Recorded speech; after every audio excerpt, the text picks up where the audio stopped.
Hey everybody, and welcome back to another very special Hobby Titan stream here at Hobby Titans, which makes a lot of sense, of course. I'm here today with the internet's Adrian Phillips. Adrian, good to have you back. Thank you. Glad to be back from the internet. Back from the internet. You are part of the internet. It's like when somebody says TV's, I don't know, TV's Dick Van Dyke. Right, yeah, you, but with the internet. Yeah, exactly. The internet's Adrian Phillips. Yeah.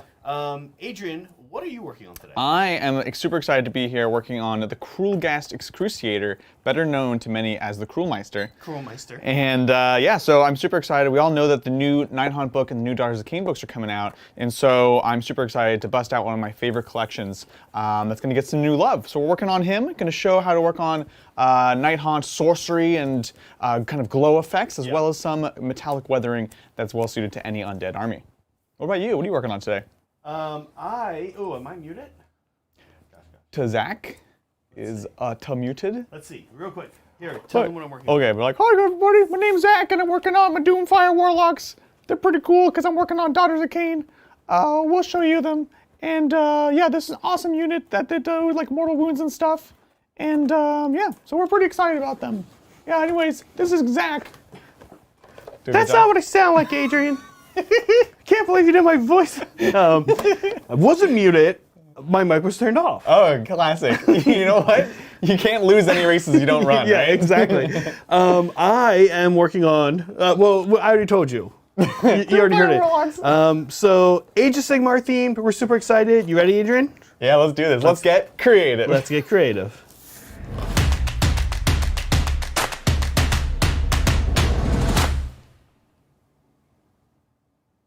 Yeah, they are. Listen, if you're going to say let's creative, at least say it in my voice. Let's get creative. There we go. So here we go. So we got a couple good-looking lads here. Yeah. But not anybody you'd want to bring home to mother, that's for sure. No, not exactly, right? No. I'm loving the pops of color. One very dark, one very bright, but both have a really, really strong color scheme. Yeah, what is this character actually? So this is the Spirit Torment, actually. This is the named one, technically. There's the one that came in the starter box, which I think was what most people have. You don't really need two in your army. Okay. And so he's like a named guy that's like the jailer. So he basically siphons souls and then uses it to heal and resurrect your guys and kind of acts like a lieutenant in the game. There's almost every army in Sigmar has somebody that's like, job it is to do something that has no business on the battlefield. Yes, This guy's like going around like looking for keys. Yeah, he's the janitor. I'm missing one of my keys. Is anybody here? He's like, he like actually makes people fight last because they're like, hey, can you let us in? He's like, hold on, let me fight the right key first. He pretends to drop his keys and asks everybody to help him look for him. Yeah. Come on, guys, it's not fair. Exactly. Yeah. Meanwhile, not technically a Daughters of Khaine, but one of the rare Sons of Khaine. Indeed. Literally, actually, the only unit in the army that is a Sons of Khaine. That's really funny. Interesting start to this army, Zach. Yeah. Well, you know what? This was they're going to be different than the rest of the army, right? For a number of reasons. So they are very sickly, kind of, and like kind of messed with by magic by Marathi. Whereas the rest of the army will just be crazy cultists of Marathi, Absolutely. right? These guys are like a little bit of a different process. So they do kind of help me get my color scheme down, help me get going with it, but I'm not like locked in entirely to it. Exactly. I'll pull it back up real quick here. You see the skin is kind of sick, more dead looking. Yeah, absolutely. The daughters themselves will have a little bit more kind of like life to their skin, a little more warmth. Yeah. I'll use pink undertones instead of purple. Which maybe we can look forward to when that new box set launches. Yeah, absolutely, absolutely. So I figured it was kind of a good place to start. Not exactly what the rest of the army is, but sort of tied in there. Yeah, good place to start, try some ideas. And also, we're seeing the bases that you were working on last week. Oh, yep.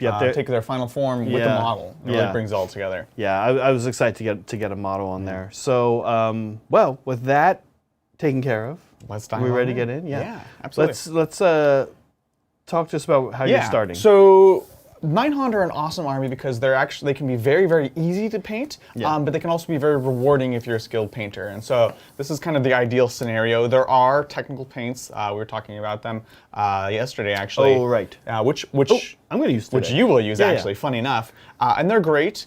I don't use them, actually. I started painting my Nighthaunt before those came out. Oh, okay. Because I had started them with my Spirit Host. There's kind of this story arc from like just having the dead stuff in the Spirit Host, and then the Nighthaunts came out as a whole army, right? And then some of them kind of got worked into my Soul Blight, so this scene kind of comes through. So we're going to be doing some green glow effects using some yellow, some greens, and some washes, and then also my metals. I like to have them very weathered, very graveyardy. So that's the main thing. We're going to go through all those materials. Oh, and also just very pale skin, because Nighthaunt are interesting because they're ghosts, but they also have some flesh on them in kind of interesting spots. So really excited for this guy. He's just an awesome model. So we're going to dive on in first with the base coats. Just going to prime kind of the whole model. Well, we primed in black, but we're going to hit him up in a bright white, giving everything a nice undercoating layer. And we'll also do the base a bit, because a lot of we say overspray normally when we have something that's kind of hitting from the airbrush that we might not want it to, but actually part of this army is designed to get a bit of that extra glow around them on the base, because my basing is very simple, very dark, and the idea is that we're kind of like looking at the inside of a crypt, where they're the only things that are actually glowing. So yeah, I'm going to put on GlamCam your giant chariot here. Yeah, the black coach. The black coach. Now, I'm imagining you were probably pulling this out to look at it to help you paint. I was, yeah. Because, and then I immediately just took it from you. Yeah, exactly. No, so the black coach I'll need later on, because it has a blend of a couple different metals. You can see I have the coppers and the silvers, and I wanted to stay consistent where you can see the kind of more filigreed elements are the copper, and the more functional parts are the silver. I imagine that's kind of the more hardened steel or something that's a little bit less aesthetic. So I grabbed it so I'd be consistent across the army. This is one of my favorite models of all time, and I'm really excited to be playing it again, hopefully soon. Yeah, this looks great. Kind of excited to see this process happen. That soon. Yeah, it's gonna be awesome. All right, with that, I'm gonna go ahead and grab an airbrush and get started. Let's see. As I mentioned, I am actually gonna start with the base. I'm just gonna get this gray. It's really, really simple. What are you gonna be working on first? So I have gone pretty far on, I showed you guys this one here that is finished, but I do have, I'll kind of move in on what I have done here. So I have done already a bunch of the horses. They're not completely finished, but I'm going to catch up one guy to these 8 horses. I've mostly completed as well the riders themselves. I have to say, this kit, kind of amazing for sub-assembly. Yeah, it is actually, right? Yeah. The riders themselves are have like this kind of mid-piece plating on, and then above that is where there's a separation. So you end up being able to do the horse and much of the rider, then like have fun with the skin and then just glue them on top. That's crazy perfect. Wow. It's crazy perfect. And part of it probably comes from this kit actually does build 2 different units. That's right. One of which we do see, which is this one, and the other one is actually kind of a more old-fashioned dark elf rider that has more of this cloth. I think they're just called dark riders. Yeah. Oh, really? Yeah, something. But amazing. I've left this guy kind of back, and he's far behind. So we're going to catch him up with the rest of the group today, and I might either just power through and finish him, or kind of depending on time, or I might just go ahead and catch him up and then work on the rest of the guys together here. So yeah, sounds good. I'm going to be starting. I actually have, you guys may see me checking. I always start a Google Doc to talk about everything I've done. Here I have how I've done the bases, how I've done the crystals for the bases, and now I'm going on the Doomfire Warlocks. So I have this process. So if you see me looking at my phone, I'm not checking stocks. You could be checking Warhammer stuff. Oh, I could be checking Warhammer stuff. That'd be funny. Just I can't not check Warhammer stuff. That like even during a Warhammer stream, yeah, exactly, a hobbying stream, I'm like, you just can't get enough. I just can't get enough. Yeah, 100%. So the first thing I'm going to do, I'll talk about where I've been already with this guy. Talk about where you've been, Zach. Yeah, I've primed him already, and then I have base coated the robes on the rider and this plate that goes across the horse's chest Phoenician purple. Now I'm going to be Zenithal Mechanicus Standard Gray on the horse fur itself. I will say I have been pushing how far I can get with my Sotar on this army so far, which is a goal for the army as a whole. Just to like get more aggressive with how brave I get with an airbrush. I think that's great. Yeah. Always pushing yourself, right? And trying new techniques. This is actually, what you're doing is kind of happening fast here. It's very, very fast process. So what I have here is just the white, and this is kind of a fact that I think, unless you're a Nighthaunt player, painter, you don't know this, pretty much every Nighthaunt model is composed of two pieces. This sort of under layer where it kind of flows into the more spirity kind of sculpt, and then it has this top layer, which is actually just this kind of death shroud. And you'll see in a lot of art, so you can see here, he has this sort of darker top here. And if I go ahead and pull in the black coach, oh, nice. I also do the same thing with all of mine. So I have this sort of black death shroud up on top, and then the glowing green below. And that creates a bit of separation in a model line that is very samey, right? And so what I do is I go ahead and I start with the bottom part. That is to say the green, and we'll get all those tones in. And then what we'll do is we'll go ahead and mask this off. We can use a bit of silly putty, or today I believe we have the AK putty. We do, yeah. And we'll mask it off and do the top part in, I'll be honest, my normal recipe for black. Once I find a technique that I like, I stick with it. You just can't wrestle me away from it. It's not a bad thing, honestly. Yeah. You yourself literally just said pushing yourself. And I have, Yeah. and I know you do that too. We all do that, but the point I think that, well, I don't know if this is the point you're making, but your home base recipe is always a good place to start. And then from there, you're either being additive, subtractive, or swapping things around. Exactly. I agree. I always, like, for instance, I know how I like to build gray up, which I'm kind of doing on this horse, and I do Mechanicus Standard Gray. Like, right, exactly. It's a good paint.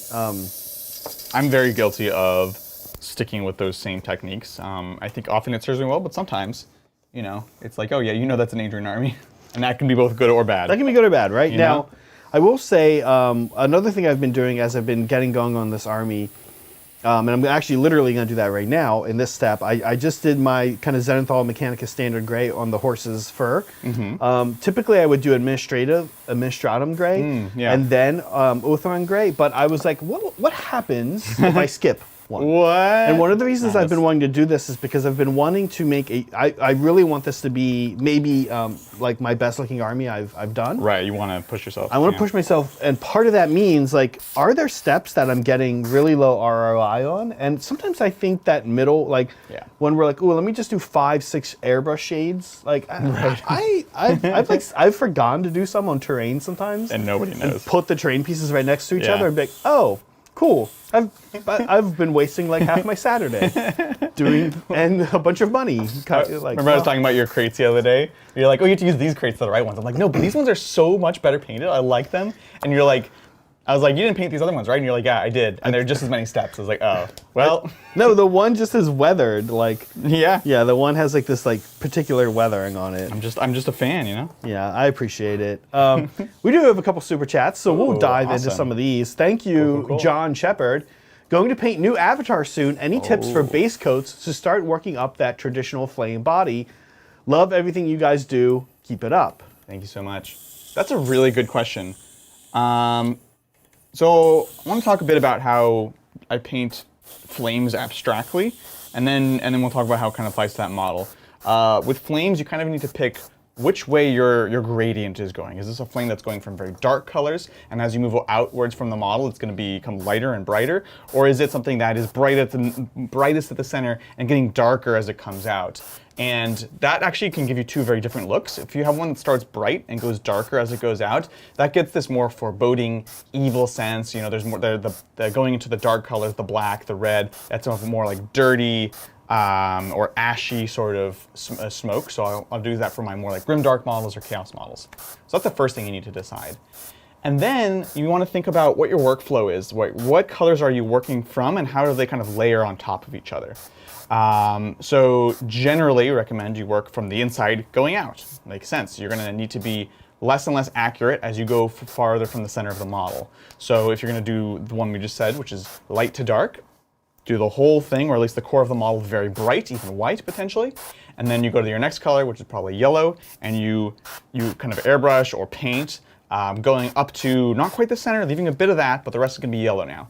And you go out to the orange, and then the red, and then personally I like going out to the black. And each layer, you're just going a little bit less far. You're being like, I'm going to go to here all the way, and then I'm going to go here with the next color, here with the next color, so on and so forth. And that's like the general scheme I would take for flames. The tough part is determining where that gradient exists on your model. Yeah. Especially like molten things. Yeah, and he's kind of interesting because he's got also he's not only molten, right? Right. I'm excited to get the new kit. I will say, Josh, when we get it, almost certainly we'll make some content here on Hobby Times around it. Either do it on a stream or on maybe a little video. Yeah. One or the other. So if we get it before you, maybe we can show off some techniques there. Yeah. But yeah, I echo Adrian's style. Now I did do kind of molten bases on the Fire Slayer's army, the quick kind of special effect Fire Slayer's army I painted up.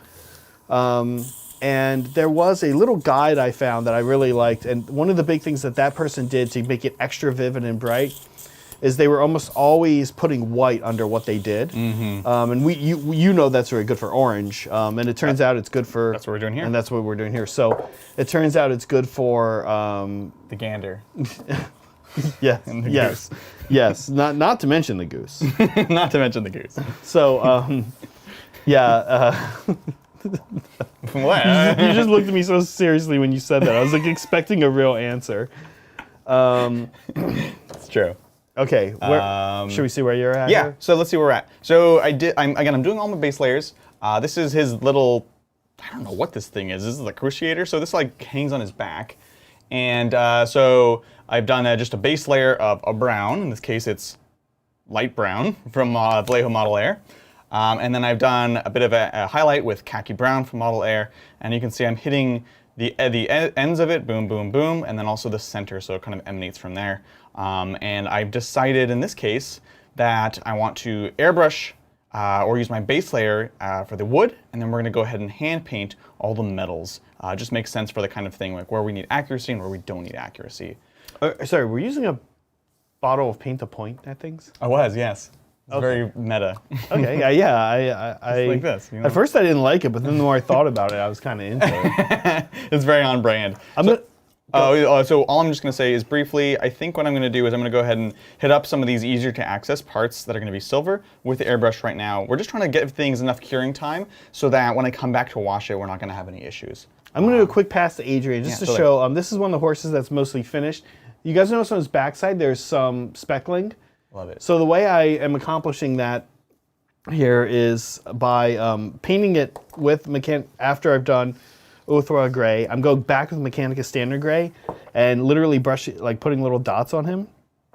But there's going to be one more coat that goes over this horse, which is titanium white ink. Whoa.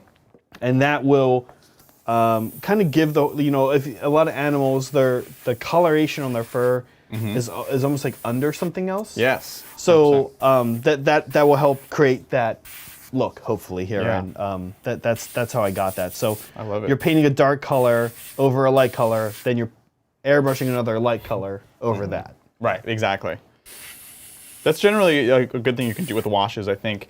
Sometimes when actually, just in general. So if you're doing an airbrush, for example, it can often be good to wash it and then go back over it again with that color with an airbrush, and it kind of helps blend these different layers and make them feel a little bit less artificial. I couldn't tell you why it works like that, but that's just something I've noticed. Let's see, do we think we can hit this? Yeah, we don't know how any of this stuff works. We don't know how any of this works. It's just magic. We just do it, and We're like tech priests. pretty much. Kat sometimes comes in and tells us. Yeah, Kat knows. But does she? Well, I don't know. Sometimes It sounds like she does. Yeah, that's all. I wouldn't that know the difference. That's all that matters. Exactly, that's all that actually matters. Thank you, Frankie. Hey, up, Frankie? Titans, love the content. You guys have helped me so much on my journey through this hobby, and I'm looking to upgrade my airbrush from a Sparmax SP35, what should I look into getting? Okay. Well, Frankie, we do talk about this a lot on the channel. We have opinions. Yeah, fans of the stream will know I'm going to recommend a Badger Patriot 105. Yep. I think it's a really good place to start. The other one is an Iwata Eclipse that I think is a good place to start. Yep, that's what I'm going to recommend. My recommendation for you, which one you pick, is if you have somebody in the area, a friend that you paint with, that has one already, get the same one they have. Oh. That would honestly be my recommendation, because that way you can get some help from them, and if you're missing a part or something like that, they're going to tell you, they're going to know all the different parts to get. If you need any like weird connectors for your tank or anything. But I really could not ever recommend any airbrushes other than those two for people getting started. That's fair. Okay, close up here. Yeah. Yeah, I totally agree. So we're going to be hitting this up with the first of our ghostly layers. We're actually going to do the whole thing in yellow. It's funny, it's very similar to the flame kind of techniques we were just talking about. But I'm going to do the whole thing in this yellow. This is just Flash Gits yellow. And frankly, in the past, I've used the Vallejo Game Air stuff, and it works fine. It's very, very thin, which means you really have to do the undercoats like we did here. This one is thicker. I've had it be a bit more speckly than I like because of that. But it certainly is easier to work with because it's a much, I don't know, stronger pigment. Again, not sure how this works. So you can see, there we are there, getting that nice strong yellow layer. And because we know we're gonna hit this up with the black later on, we're not really worried about any overspray and stuff like that. Yeah, there's a lot, even in this army as I'm doing that, I was kind of trying to take note of areas where I can intentionally be sloppy because it's going to get covered up later on. Exactly. That's a great effect. And this is great. So like the white gradient is picked up by the yellow gradient, and the black doesn't really care about the yellow. Exactly. We've got just a little other bits of where the hand is actually, it's like tossing like a spirit or something. It's like sucking it up. You'll see when we get this model together at the end of the stream. If you just go for it just a little bit. There you go. There we go. This is that yellow right there. Easy peasy. Oh, you know what I'm saying? Just a bit of area witness there. This guy actually is very tentacly. So I might come back and redo some of the base here, but I'm gonna actually go ahead and try to give it a bit of a glow, which we can see there. And this is something I feel very strongly about with this technique. This guy, before we wash him, is gonna look very yellow. We are gonna add some green to this gradient, but I actually need to make it seem more yellow than I want, because then it's gonna pick up really nicely with this BL-tan green, which is gonna be our wash later on. I found if I make them too green early on, and I add this, they end up much darker than I'd like. So I need to cognitively be like, I don't like that, that's too yellow. That's when I know it's just right. Oh yeah, that's really interesting to put this kind of yourself in this position where you're using your kind of internal judgment to self-correct almost. Exactly. Yeah, it's that whole thing where you're like, oh, if you always get it wrong, so when you think you did it wrong, you probably did it right. It's definitely that right now. Yeah, it's funny that you say that. I just realized that I meant to ask you about something that I know is wrong when we get to fan stuff later on in the show. Which is that some people, fans will submit these pictures and these armies and they're incredible. Sometimes a really amazing army or really amazing pictures come in, and through some combination of OBS, I'm not sure what happens, they're on their side. Oh, okay. And like, you and I aren't super awesome at OBS, and like OBS is a little funky for like graphic design stuff. Yeah. So we'll see when we get there. And now I feel bad because I've got to take them out. I was like, Adrian, should I take these out or leave them in, or do you know how to fix this? Right. I tried fixing it in like, but Figma and Windows are flipping them, and for whatever reason, it just wants them to be on their side. I'm glad you clarified, because you just said when we see the fan stuff, we're going to see an example of things done wrong. No. It's me, and then we were doing some other stuff in prep for the show, and I forgot to bring that up to you. Well, I'm excited. I look forward to that. Yeah, but I do truly feel bad because the 3 pictures that are on their side. Yeah. First of all, it's been a relatively new occurrence. I'm not sure what's going on, but the 3 pictures that are on their side are incredible. Yeah. One is from the same person. Oh no! Or no, two are from the same person. That doesn't make it worse. It's that Deepkin army we saw. Which is beautiful. It's incredible. And every time I loaded one of that person's pictures up there, it was on their side. That's pretty unfortunate. And so I tried a few things. Like I tried, first I tried going into and like flipping it all around and then hitting save again. Right. That didn't do it. Then I was like, okay, well if it's flipping it one way clockwise or whatever, I'll intentionally flip it the other way. Right. So then it flips it straight up. And then when I tried that, it did nothing. Right. It literally just had it the same way again. Well, that is definitely part of the problem. Is these pictures, these images have like metadata about what the proper orientation is. Okay. And I think you'll have some software that corrects for that and some that doesn't. Yeah. And so you'll like take a picture with your camera or whatever, and you're like, it looks fine, but you realize that your phone thought that you were in, horizontal mode or vertical mode at the same time, and you don't see it until you get in there. Well, look, I and you and many people work really, really hard on the stuff we paint. Yeah. And then it's cool when it shows up and people outside of your normal circle get to see it. Exactly. Which is what we try to do here. It's one of the reasons we do that in Hobby Times. Yep. So I know I'd be like, oh cool, they showed my stuff, but it's sideways. Well, I'll just like. So I'm gonna try to fix this by next week and show it again. I like it. Yeah, we'll give you a second go around. Yeah, we'll give it a second go. So what I'm doing now is I'm actually adding the green. This is my favorite green, moot green. Again, if I like it, I use it. So what we're doing is we're actually starting from the black, again, almost intentionally overspraying here. We're just kind of working in a bit of this gradient, making sure we don't go too far, and kind of going into this yellow effect here. And these guys just cruise along. You can see Nighthaunt super fast to paint. I mentioned how people, if you're a really skilled painter, you can do a ton with Nighthaunt. I don't go that far, I'll be honest. I'm very happy with where they are, and I can always come back and work on them, but I don't feel the need. So let's see, this is one of those parts, like I mentioned earlier, where you have to figure out where the direction of your fire is going. So let me turn this with a little bit less glare. Yeah.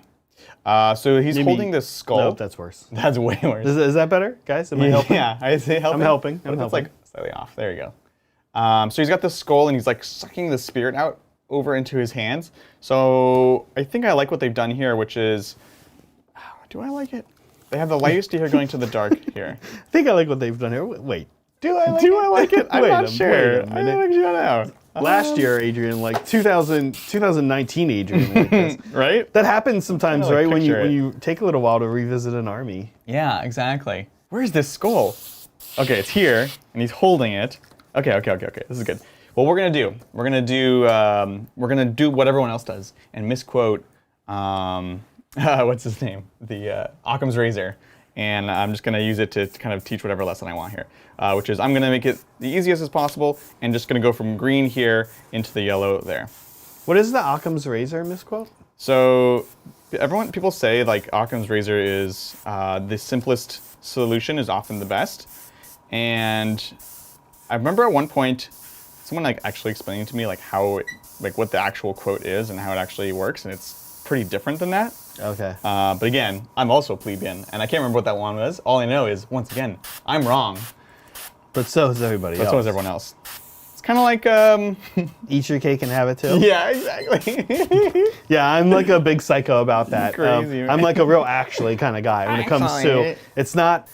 You can have your cake and eat it too. It's you can't eat your cake and have it too. But they're the same thing, basically. No, they're not. You can have your cake and eat it, or if you eat it and you have it, the only thing that matters is like which one happens first. Exactly, and that's... Well, no, because you're saying you have it and then you eat it. You're saying you can't have your cake and eat it. Yeah. You can't have both at the same time. Right. It's not and. I'm not saying you can't... I want to have my cake and then eat it. Then I'd be wrong. I'm saying I want to have my cake and eat it. We're just not going to agree on this. No, I no. There's like some validity to what you're saying for sure. I think that just like makes it not as compelling of a statement, or like a ism, right? And also, this is how, according to a show on Netflix, they call it the Unabomber. What is? He used. Oh, that's how they caught him. Gotcha. Yeah, I thought you said they called it the Unabomber. not solely how they called him, but it helped them realize like from his earlier writing, because everyone uses it the backwards way, Yeah. but he has been like using it the right way because he's also like a psycho. like Not like me. Not like me. I'm not A little Unabomber. suspect. Not a Unabomber. Not A a little Unabomber. suspect. But he was like doing it correct, and then they were like, God, this guy's such a nerd. Let's go get him. Yeah, being a nerd doesn't pay. Apparently, also being Also a crime. what he did. Yeah. Also, yeah. Thank you, Cobra Commander. Hi, Adrian and Zach. You know you can't have the Realmscape expansion set box over Adrian's shoulder without telling us your plans for it. Oh, Realmscape expansion box. Oh, Yeah. I was like, I don't know that name. I bought that. You picked this up from our local store's warehouse. Though, Yeah, right? there was a huge warehouse sale, and I went every day. I basically lived there, and I was like, this is awesome. So okay, here, chat, back me up. So I saw it. I was like, this is great. We need more Sigmar terrain. What I want to do with it is in one of the World of Warcraft expansions. Good start to every story. Oh yeah, you told me. Yeah. And now I'm blanking on which one it was. There's like this But you said it's a beachhead front yeah, okay. where they're sort of like established. There's like kind of like Alliance, Stormwindy kind of architecture that they're building out, but it's not finished obviously because they're kind of building it on this like offensive. So it's like kind of American colonial vibes, but obviously with more like medieval. I don't know. So I want to do that. I want to do like beachfront, kind of forested on the edges, Yeah. and like have the Sigmar forces of Sigmar. Someone has like started to build this up. Yeah. And that's what I want to do. Yeah. Or, no, sorry. That's what I want Zach to do. Yeah. And it's gonna be great. Yeah, we'll do that. I think that's going to sound great. Like, it's somewhat generic without being too generic, right? Right. Like, which is what we want. I don't, a lot of people take the Azerite runes and stuff. I was noticing when looking through like the Codex or Battle Tome for Daughters of Khaine and different like images of Daughters of Khaine stuff, they'll paint that stuff to match Daughters of Khaine. Oh, weird. Even. And I guess it has to do with just, there is an alliance there. They are Yeah. They're pals, technically. kind of, not anymore, but pals. they were at the start of Sigmar, right? Yeah, it's Warlords of Draenor. That's what it was. Okay.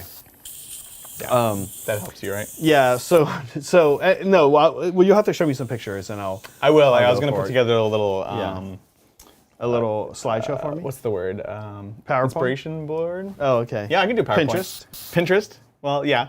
You're going to put together, you're going to do a Pinterest board? You're going to do I'm a just Pinterest looking. for me? I'll Pinterest you. Okay. Yeah. So that's apparently our plan, Cobra Commander. I actually like whenever we come up with ideas. I do come up with my own ideas a lot about what I want to do with something. But I honestly am a very big fan of like Adrian or Brian or somebody or being like, hey, we need this kind of board. I want to blah, blah, blah, blah, blah, blah. And like, I want to look like this, here's something. And I'm like, cool, I'll just figure that out. That can be a fun challenge in of itself. Yeah, right? it is very much like, a fun I love challenge. doing, well, especially when I actually had time, was like online like art competitions and stuff like that. Like 3D design, things like that, where it's just fun to have that constraint and then try to make a thing within it, and see how creative you can be with a bit of direction and a little constraint. Guys, I'm going to do one of my favorite techniques real fast do. here, which is that I want the mane and tail of the horse to be darker than the rest of the fur. And one of my favorite things to do is to put a Citadel wash or last week I even did this with air paint, but over top and then let the highlight shine through. So you can't get a super good look at this, but when we see the finished model again, you'll see the look I got here. Let's see, actually, you can see it. If you look at the tail of the horse, tail, horse's tail, which is called a tail. Yeah, you did it. And the mane of the horse, you can see like I let the white from the rest of the horse happen all over the mane and the tail. And then I kind of just went through and carefully ran non-oil through it, which dims it and then, puts the contrast in by falling into the recesses. And next, I am going to do a little bit of a dry brush on it, careful dry brush, like a clean dry brush, to just pick it out even more. But it's another one of those like good-looking shortcuts, rather than going in and painting horse mane and tail, right? Exactly. Like, I do not want to layer paint a horse's tail and mane. It's a lot of work. It's a lot of work. I've done it. And horses honestly take really well. Horse models. This isn't my first horse model painting. This isn't your first rodeo. This isn't my first rodeo. Yeah, that actually kind of works. We were learning about rodeo the other day from Mel. We were, actually. That was interesting. Yeah. I actually didn't know, like, Well, first of all, I know she's from Arizona, but I was kind of blown away by how much is going on in a rodeo and how much Mel knew about Because she's that. been in a lot of them, and she's been in in the circus as a horse rider as a little kid. Oh, okay. She'd be the one that does the gymnastics on the horse. Oh, wow. Yeah, it's pretty crazy. That seems like a way to get hurt, maybe. It's sometimes. a little bit dangerous. Yeah. I wouldn't recommend it. 0 out of 10. You wouldn't recommend it. Just go try it out. Don't try it out, especially if you're a small child. You definitely need to ease into it. Yeah. Yeah, but still, you're on saying. the other hand, I think you just need to be, doing it more, like born into Or it. forced into it. Or forced born into it, or forced into it, or at worst, eased into it. That is very true. Could I get the... Oh, the AK putty? Yeah, see, he knows what this means. Okay, yeah, let's see where that is. Cool. So what I've done, guys, is I just went ahead and I washed the wood frame in some Agrax Earthshade. Yes. And I was trying to give a bit of a chance for this green and this yellow to cure a bit before I cover it up. I'm gonna do that now. Let's get a shoulder view shot of this because it looks really nice. So I'm gonna do that now because of one of the things. Anyways, I'm gonna do that because I want to actually be able to get all the base layers and then wash them separately. If I wash this right now, I'm gonna have to wait even longer to have it cured. And I actually previously with the Nighthaunt, applied all the washes by hand, and I think I'm going to do that again today. So I'm just going to take a few minutes, and we're going to apply all of this putty basically to the green areas, covering them up, so the only thing that's exposed is this nice black death shroud. Looks great, and I love the green and yellow. Moot green is such a cool. It's amazing. It's such a unique color. We always talk about this, even like just off air about it has this weird tint to it that's actually kind of hard to find in other paints. Yeah. I saw earlier people were chatting about what they're working on. Let us know what you guys are painting. If you're doing some hobbying, if you're checking out the Warhammer reveals, like what's going on for you? Oh, that's another thing we didn't get set up for today, but probably you guys will talk about this tomorrow. Yeah. And if there's any cool reveals that you think we should know about, please add us in chat. We're here doing this, so even though it looks like I'm checking my phone, I'm not checking my phone. I thought you were literally for a second. I was like, is he looking for the thing? Is it happening? So the next super chat is from Ajax. And cool. Ajax says, Titans, I want my Gene Stealer call to be similar but more grimdark than my NIDS. Any tips aside from basing? And he mentions that he tagged us with an example of his NIDS. Perfect. On Discord, which I'll put here so Adrian can have a look at as well. Sounds great. Looks very cool. I love it. Well, I will say this, Ajax. I know you said any tips aside from basing. I will say basing is one. Try using like grayer, darker basing. I like this color. I swap my basing. I do all kinds of different basing. Well, it's probably because he wants to be able to play them in the same army. So you'd want to have the same basing. Oh, right. That's the point. Okay, yeah. Okay. So then, scratch that. That's okay. Caldorf, you have not missed the member stuff. So here's one thing I would do. Immediately, there's things that just naturally don't really exist here that would exist for your GSC, and that's metal chipping. I would, there's a lot of ways you can interpret how you want to do your GSC. Maybe your GSC have this purple that you have here, right? Or maybe it's the sort of khaki. I think it's a good idea to kind of tie that in a bit with your hive fleet.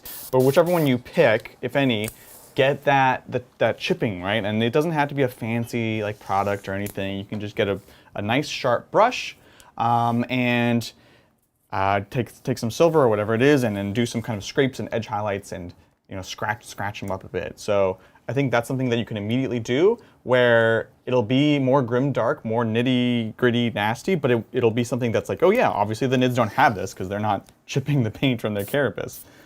Yeah, they like to keep it clean. Now I will say that as far as the chipping thing goes, I like this idea. And I would also where the NIDS have I think like the purple is good to keep like a unifying color. Mm-hmm. But where your NIDS are like a bone kind of color, I might do something gray.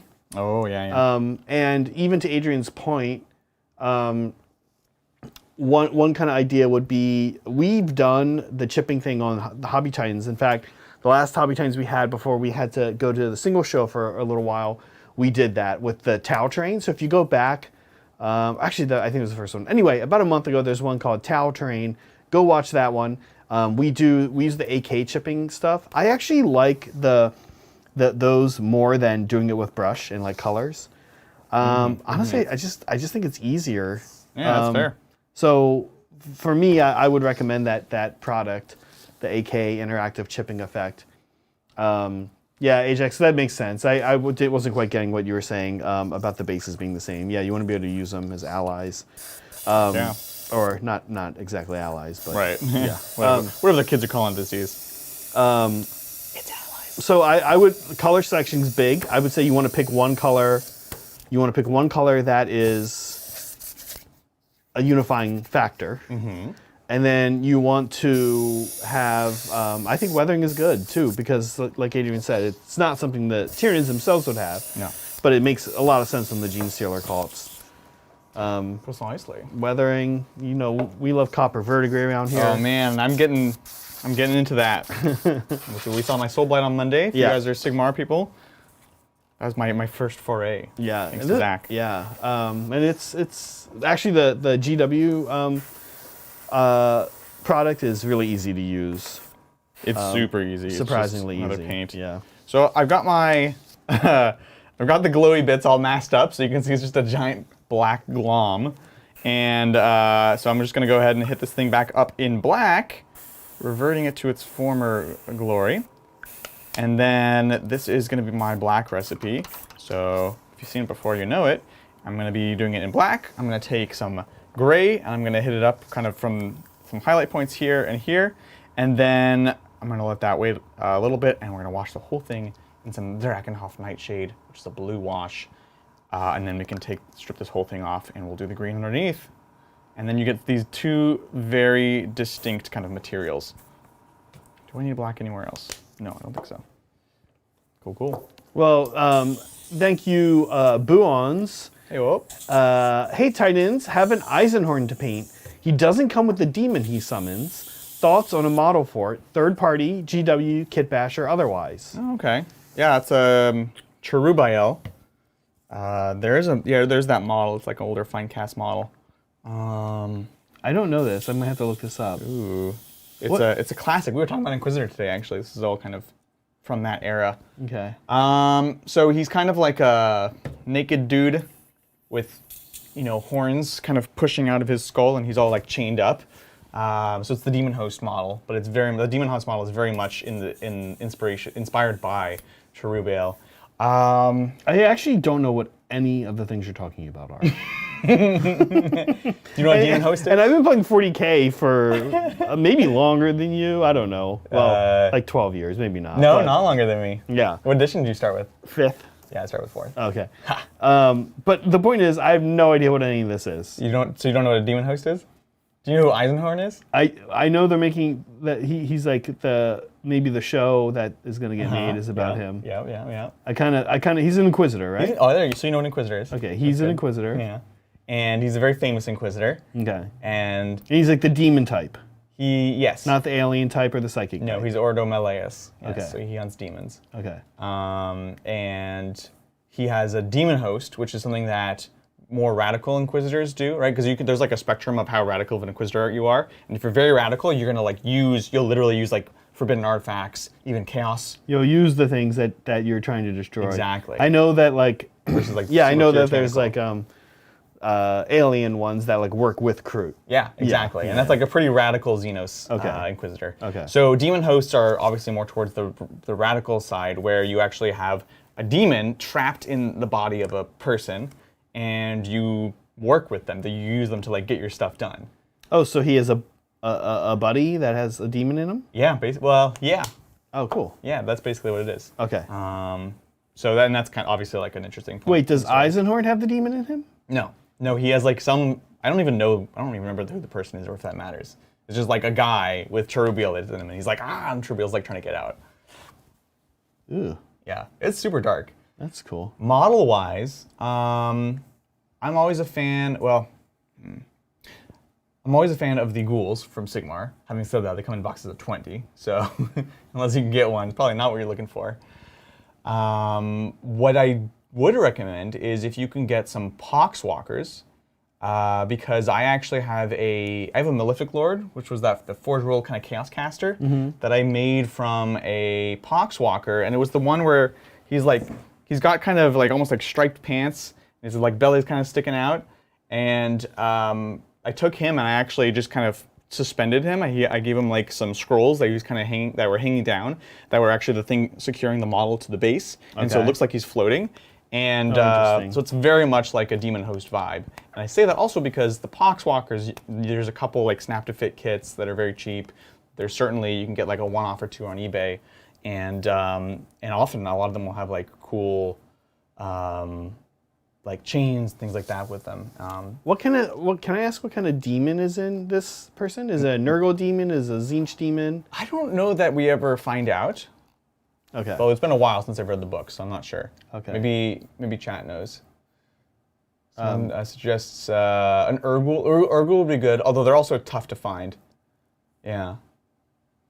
Turboil has had several hosts, Vatgrown and an Interrogator. Also, apparently, Eisenhorn was Xenos. No! Wait, he's a Xenos hunter? He's Xenos, yeah. But they can still use demons. Yeah. So... I thought he was. I thought that was the only thing I did know about him, was that he was a demon hunter. Or still is? No, so he's Xenos, apparently. Oh, okay. Yeah. But doesn't mean that they don't deal with demons. Yeah. Right. So... Interesting. There's a couple suggestions. Yeah, I do hope that this show that they're making takes off, gets off. I hope it's well done. I hope it gets a good platform. Not a platform a certain platform that cancels everything after 3 seasons, no matter what. Oh, I know. Something that doesn't do that would be nice. Would be nice, yeah. So I do kind of hope. I do hope it's good. I do hope they do a good job with it, because I think there's kind of a lot riding on it in a way. If something from this universe comes out and it's not good, or it's goofy, or people don't like it, it might be hard to get something to come out from this universe mainstream for a while. Honestly, I think D&D suffered from that. If you've ever seen those. The Damon Wayans D&D movie from like 2002. Yeah. They're horrible. Yeah. Yep. Horrible. So I 100% agree. And it's so weird too. All D&D, all they had to do was like just tell the story of like Strahd from Ravenloft. All they had to do is do something from Ravenloft, or do something from Forgotten Realms. Like, well, so the funny thing is, if you think about it, so this was pre-Lord of the Rings by a few years. Yep. And before Lord of the Rings, the fantasy was pretty whimsical, right? Yeah. Things could be dark-ish, right? So you had like Legend, which was dark, but also, frankly, very, very Legend whimsical. with Tom Cruise? With Tom Cruise? Like, oh my god, that's one of Megan's favorite movies. Oh, really? That's Megan hilarious. loves Legend. Yeah. Willow, also very like comedy. You know there's 2 versions of Legend? What? Yeah, one with, somebody in chat's gonna know this. Meg, if she's in chat, it doesn't look like she is. There's 2 versions with 2 different soundtracks. Yeah. One is the band that did some music for it. What? And one is like, I want to say James Horner or something, like an actual composer. Yeah. Like, that's so crazy. Yeah. Somebody in chat's gonna know this about the 2 different versions of. Yeah. That's so funny, right? But a lot of the fantasy was like that, right?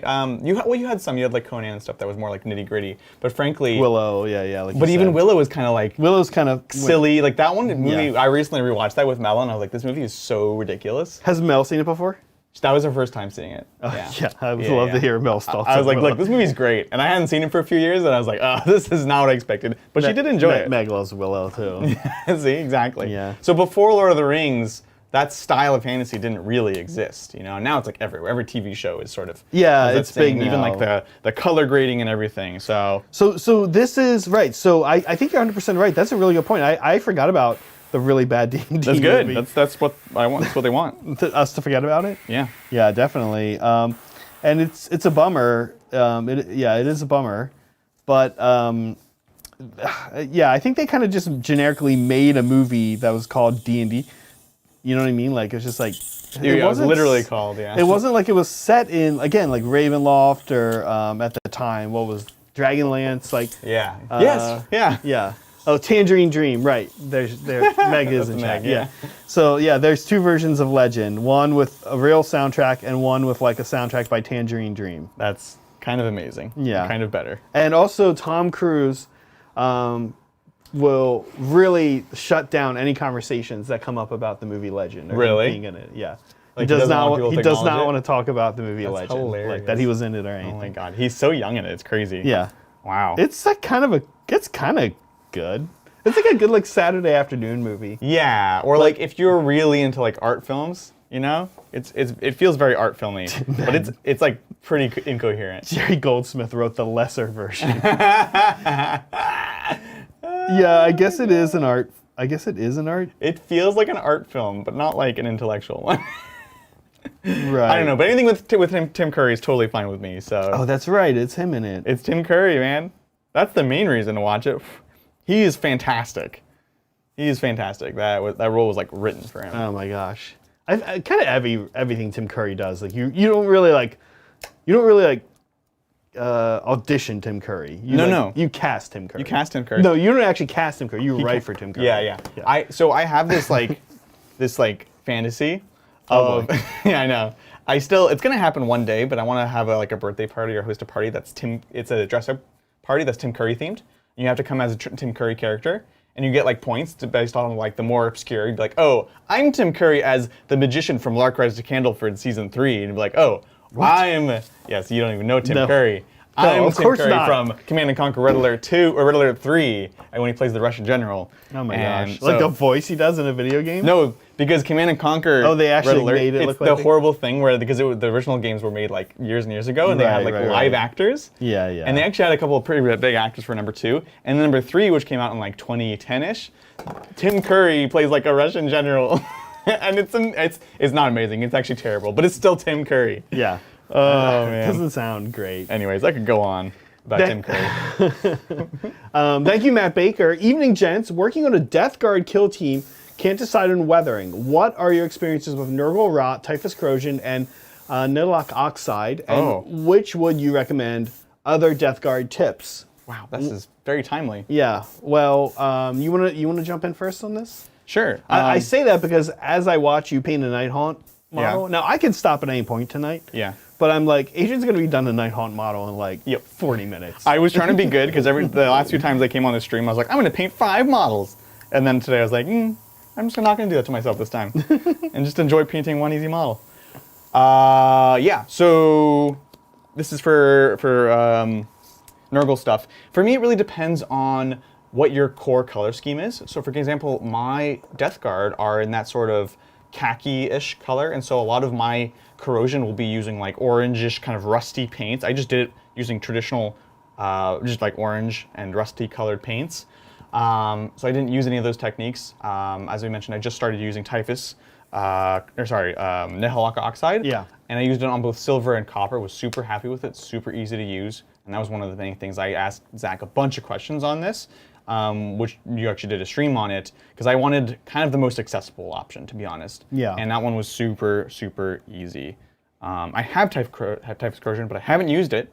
But you were just telling me about this the other day. Yeah, I've used Typhus Corrosion a lot, especially on terrain. Mm-hmm. The cool thing about Typhus Corrosion is, so you need kind of wide open areas to make it work. Yeah. And I would say Death Guard, like Plague Marine or the different Terminators, it's going to work well on them.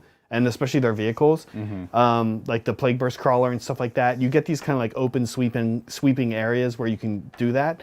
Because what you're doing is you're putting something down that can then take dry brushing. And you then have a few options with it. So you can, to do rust, I learned it, honestly, I just followed Duncan Rhodes' tutorial back when he was still with GW. Oh, nice. And he just puts the Typhus Corrosion down, honestly lets it dry, and then uses Rise of Rust, which is a dry paint. Mm-hmm. The dry paints are a little funky, but this one works really well.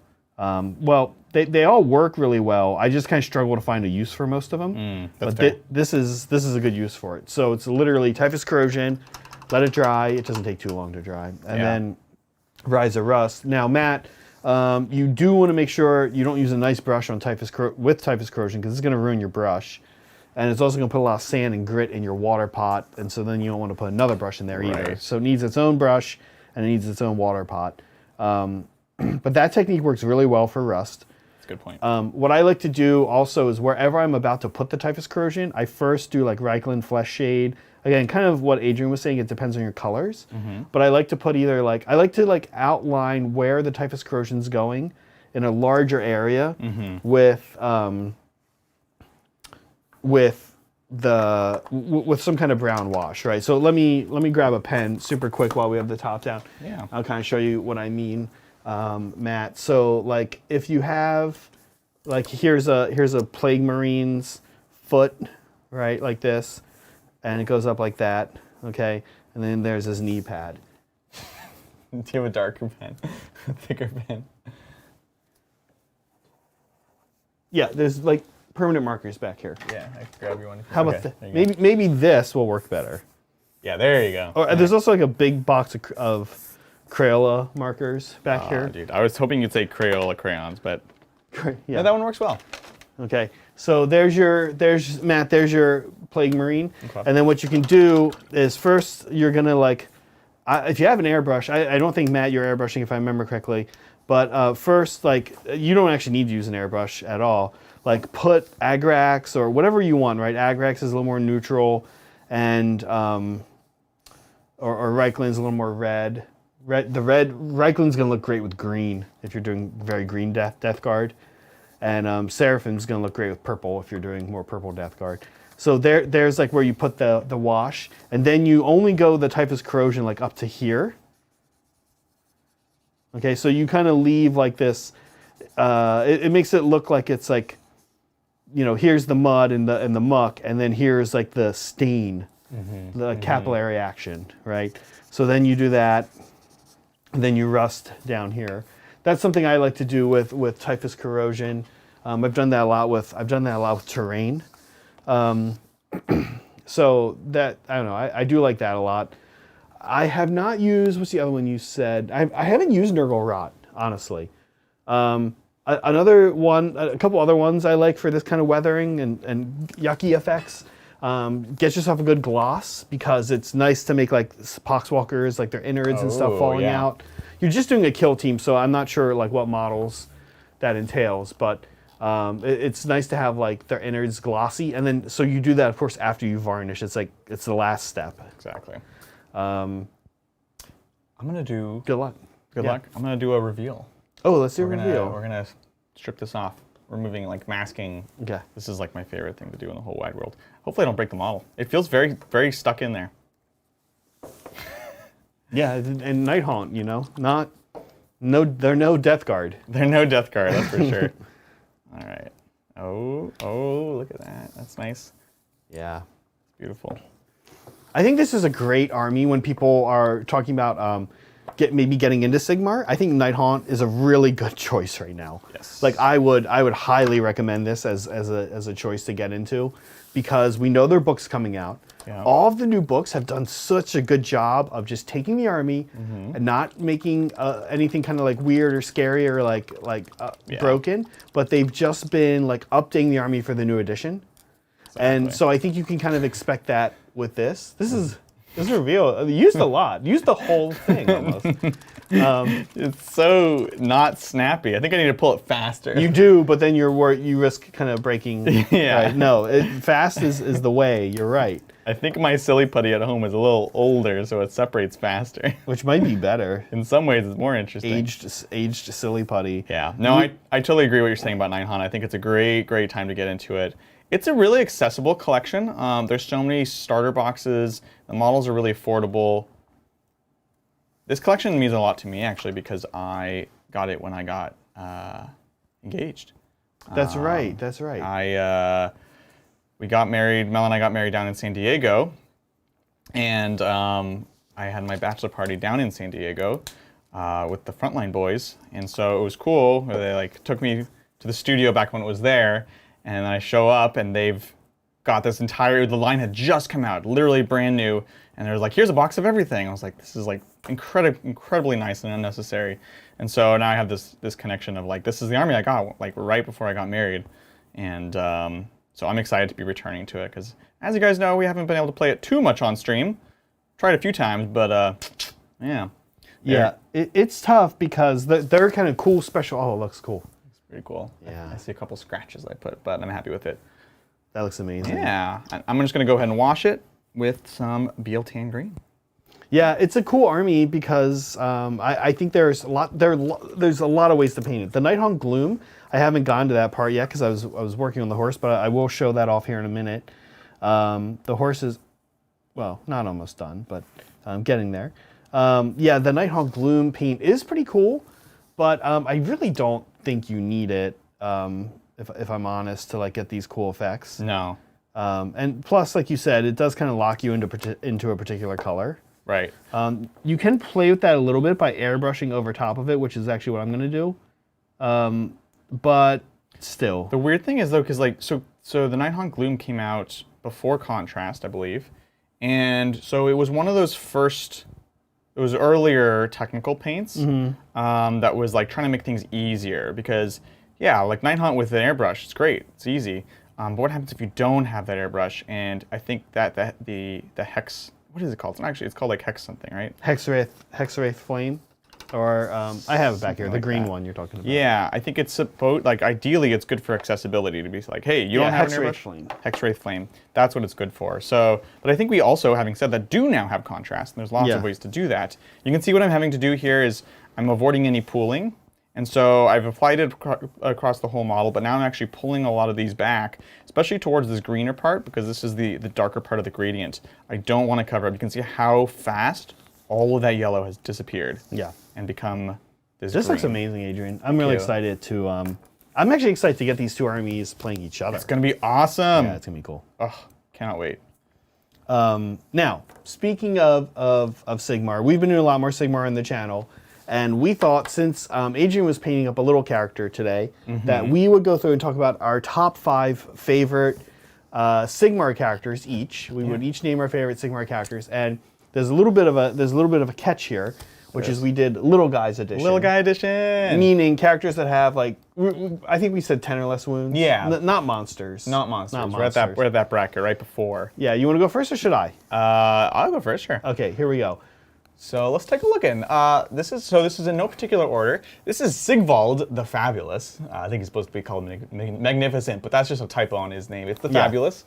He's a 6-wound character, and he's a gorgeous model. He's so cool. This is the first thing when the new Hignites came out. This is the first and actually only model I bought.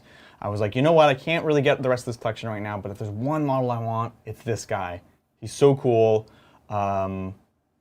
I'm just realizing I did magnetize that cape so that I could also give him wings and make him a demon prince. Oh, cool. And I haven't done anything with that. We should do that. Yeah. Anyways, just an awesome model and super fun on the battlefield where his number of attacks is always equal to 5 or the result of his charge roll, whichever one's higher. Oh, that's cool. But except cool. they should have been 6 are the result because of. I know. Because of Slanesh. I know. That's true, actually. Come on. Come on, G-dubs. Come on. Come on. But it is an absolutely beautiful model. I know a lot of people like imagine this being used for Fulgrim in 40K. Oh, 100%. It's like how we sort of, I mean, not really. It does look like it could be 100%. Fulgrim, right? Yeah, Michael Cody even pointing out. By the way, Greenblood, you earlier mentioned, asked if we have the stream up on the side. We do not have the stream up on the side, but we are waiting on you guys to add us and tell us some cool things that are happening. Yeah, I did do a check. I don't know, depending on time, I could maybe get it pulled up on the side later on. Okay. How we're feeling. We could do like a reveal, like a reaction. The time, yeah. Like, 'cause I look at the time. I look over at Adrian's model. I'm like, oh, okay, yeah, if you think so. All right, Sigvald, super cool. Yeah. He's awesome. And you actually, you actually recently got insane prize support by taking first in a tournament, right? That's right. Yeah, on Sunday. And picked up the rest of this guy's buddies. I got that holiday battle force. They had it, so I was like, I jumped on it because I've been waiting to get those mortals. I have all the demons now. Scary Carnivore or whatever it's called. Yeah. Scary Carnival. Scary Carnival. And that's honestly, so that's the number one thing I'm most excited about tonight. I don't know if they're doing all the reveals tonight or some of them tomorrow. We know that there's a Chaos and an Order Battle Tome coming after these two. Let it be Slanesh. Come on. I feel pretty good about my odds, but we'll see. Slash. I think like Skaven players are really wanting that too. That would be awesome. That would be super cool. Yeah, there's. But it's gonna be Slanesh. Yeah. I'm calling it. Okay, Sigvald, super cool. Yep. Here we go. All right, Skragrott, the Loon King. It's funny because I don't use this model. I use my old Night Goblin Shaman because I have a connection to him. But one, awesome model, just totally ridiculous. He's got these two squigs carrying his train. And he also has this crown, which actually is like this magical, mystical crown that actually is like growing into his brain and lets him see like the future and be like kind of omniscient with the power of the moon. Yeah. And he's just awesome. So he's awesome in the game. He's awesome model-wise. Oh, he's got his what's it called? The wand shoots people, and then it continues to do mortal wounds to them for the rest of the game until they die. Oh, cool. Yeah. Yeah, I love this army. And when I was a kid, I had the Night Goblins. Yeah. I do love this army. This is the only one I think of for our list. This is the only army that we both have a pick from. I think so, yeah. And this guy's super cool. Man, I don't know. This is another army that's super. Everybody loves this army. I love this army. Cats going on this army. It's just a cool army. It's quite beautiful too. Right? I would love the little spiders. They're kind of showing their age a little bit. I'd love for them to get a new kit. Yes. Little spider riders. That would be so cool. I'd love to go.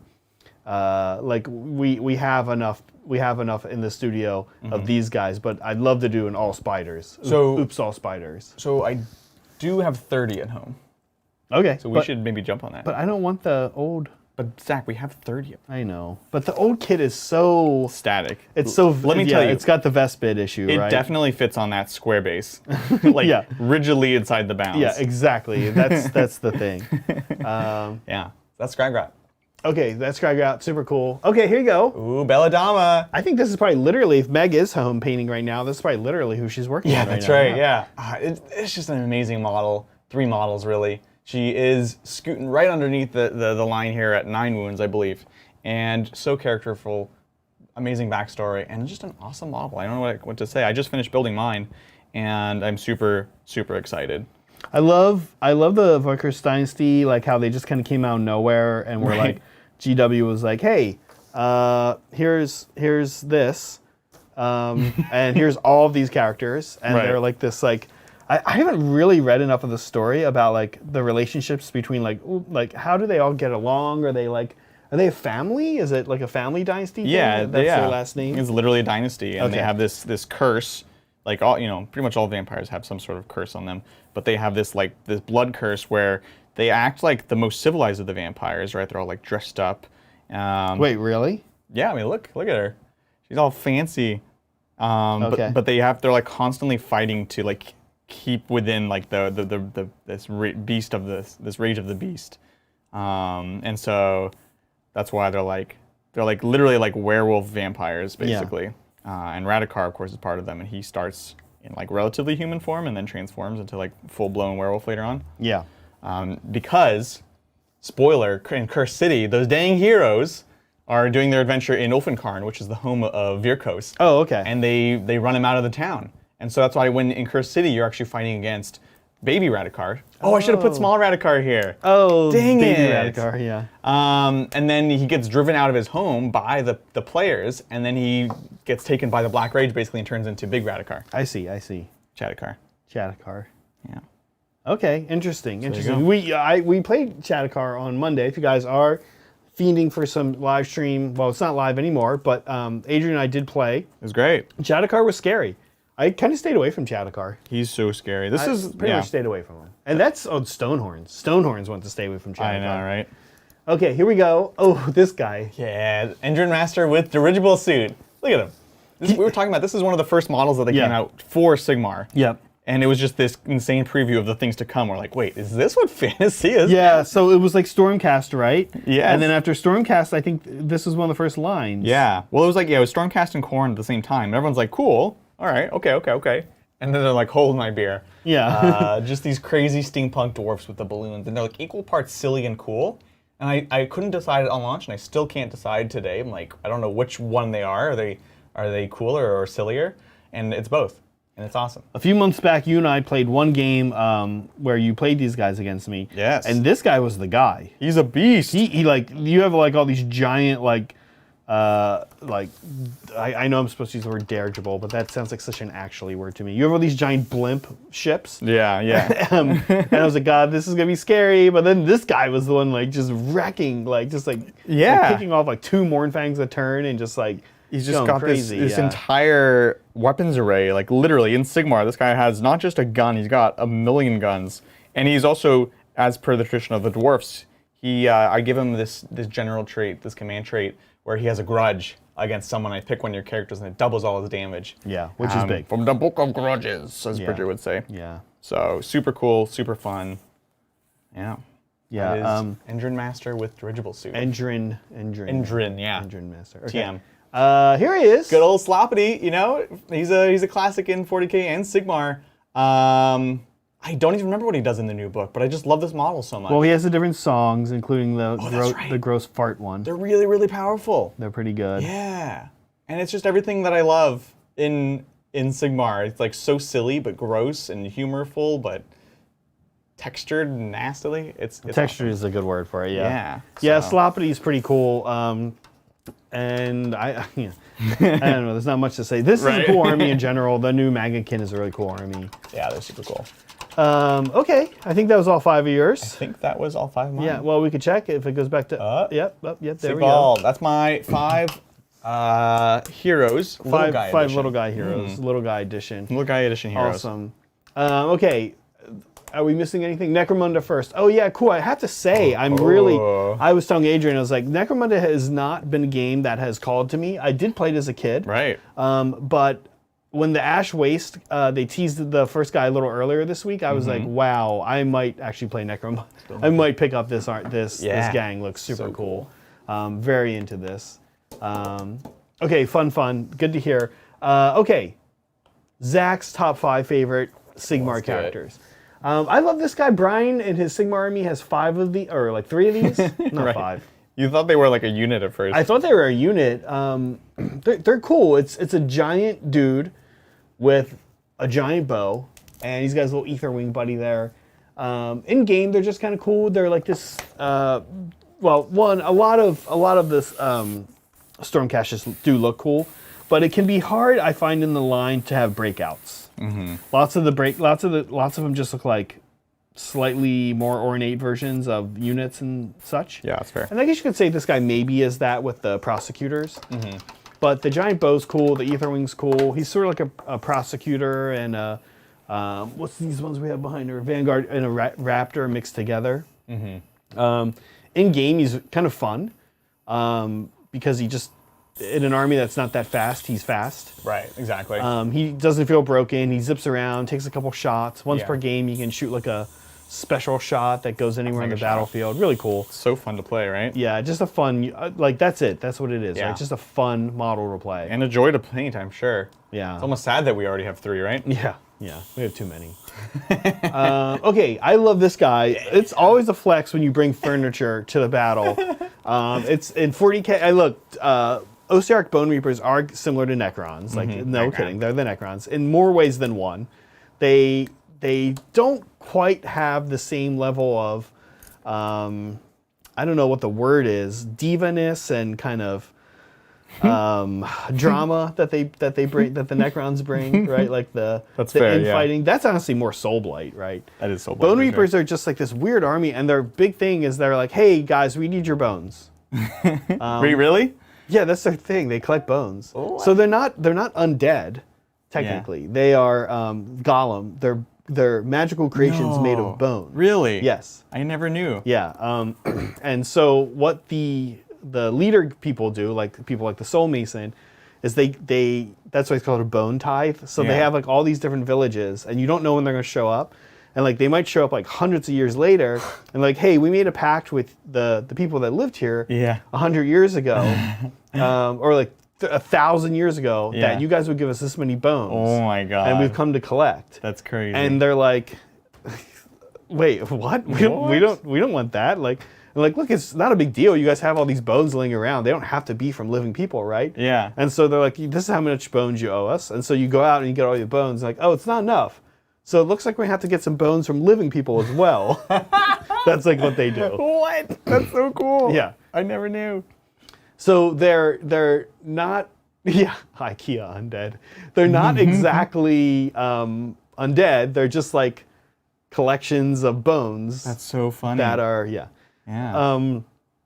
which is I think why the Mortrek Guard are so small. Yeah. Because they're not actually dead people. Right. They're like they're like an assortment of bones. Oh my god. Yeah. Dude, that's crazy. Yeah, it's interesting. Anyway, this guy's cool. His in-game rules are cool too. I've got a couple of these. This was an army I was intending to actually be painting right around now. Yeah. But when we found out that when they teased Daughters were coming out soon, I had to kind of shift priorities and say, let's paint Daughters now, and Bone Reapers can wait till probably summer. And I think it'll paint up pretty quick. I've already got them assembled. So this guy's super cool. Yeah, he walks around this chair. His ability in game is pretty cool. He just gives reroll 1s, but he's got like this funky thing where at the end of the phase, if you can roll and he can cast it D3 more times. Oh, what the heck? Maybe, yeah. That's so weird. Yeah. It's fun, and he's cool. And I love the demon coming off of him, or not the demon, but the ghost. Little spirit. Yeah, I was actually gonna recommend this as a potential demon model. Oh. Like finding some of these. The demon host. Finding some of these. yeah, I like it. You should have said that. Okay, here's my pick from GSG, which is Loon Boss on Giant Cave Squig.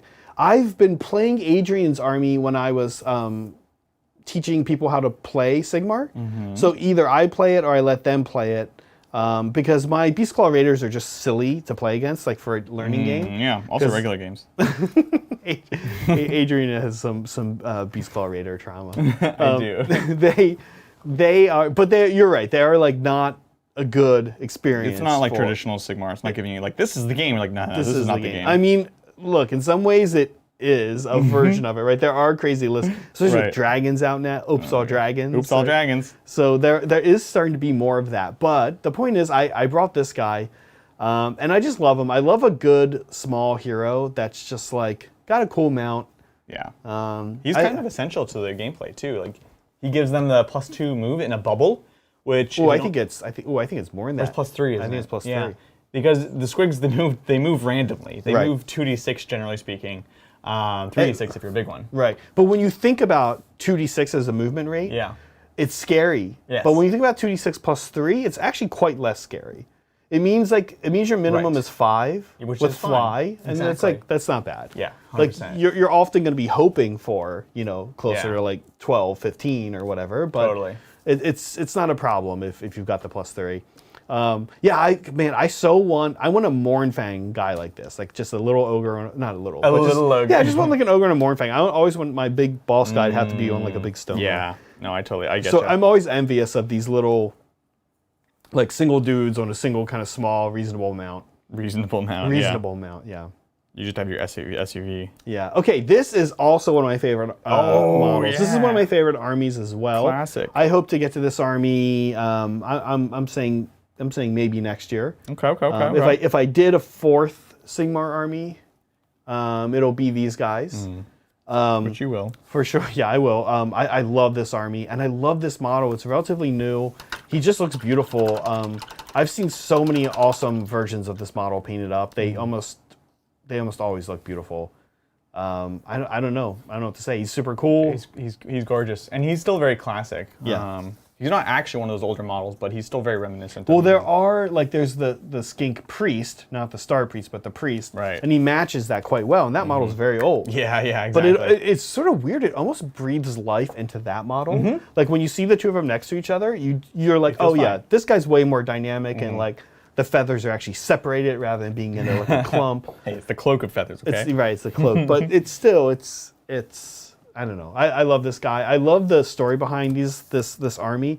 I think up there with Lumineth, it's one of the most beautiful armies if you take your time and paint it well. Yes, totally agree. I always say I think Lumineth is probably the most beautiful line. I think this one is up there though, for sure. Yeah.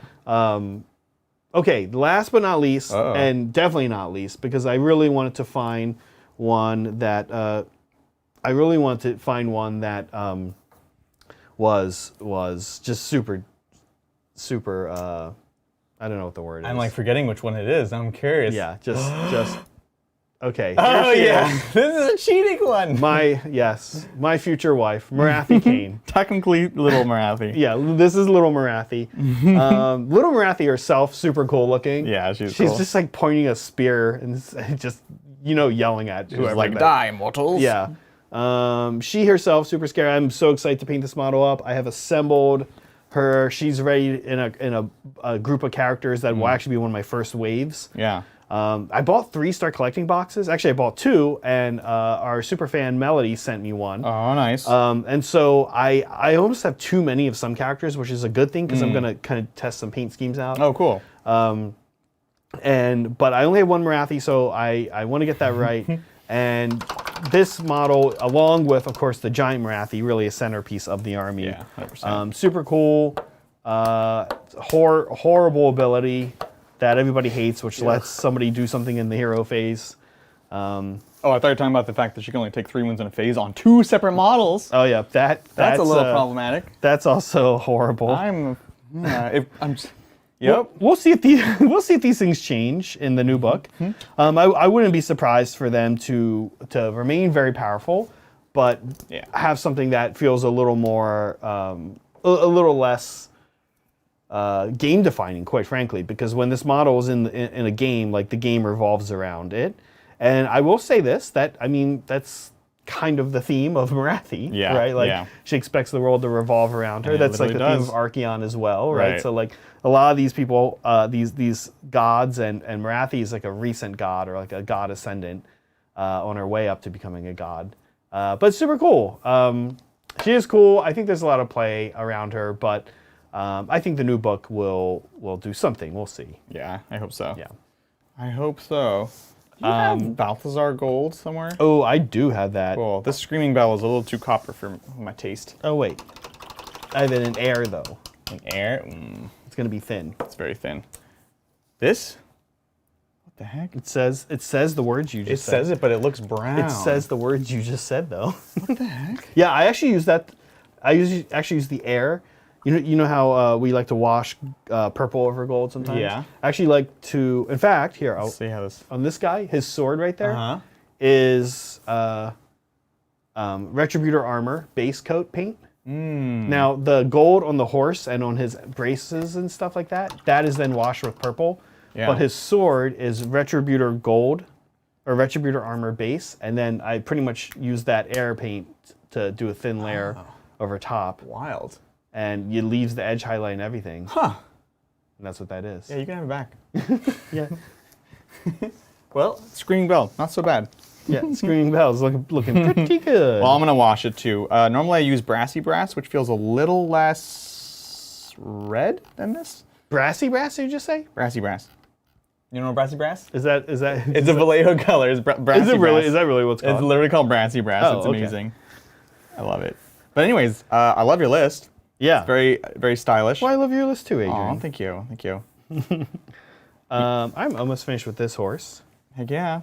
And then the horse is actually like 90% of the model, so. Right. Yeah. The horse also includes 60% of the person, to be fair. Oh, shoot, I forgot to do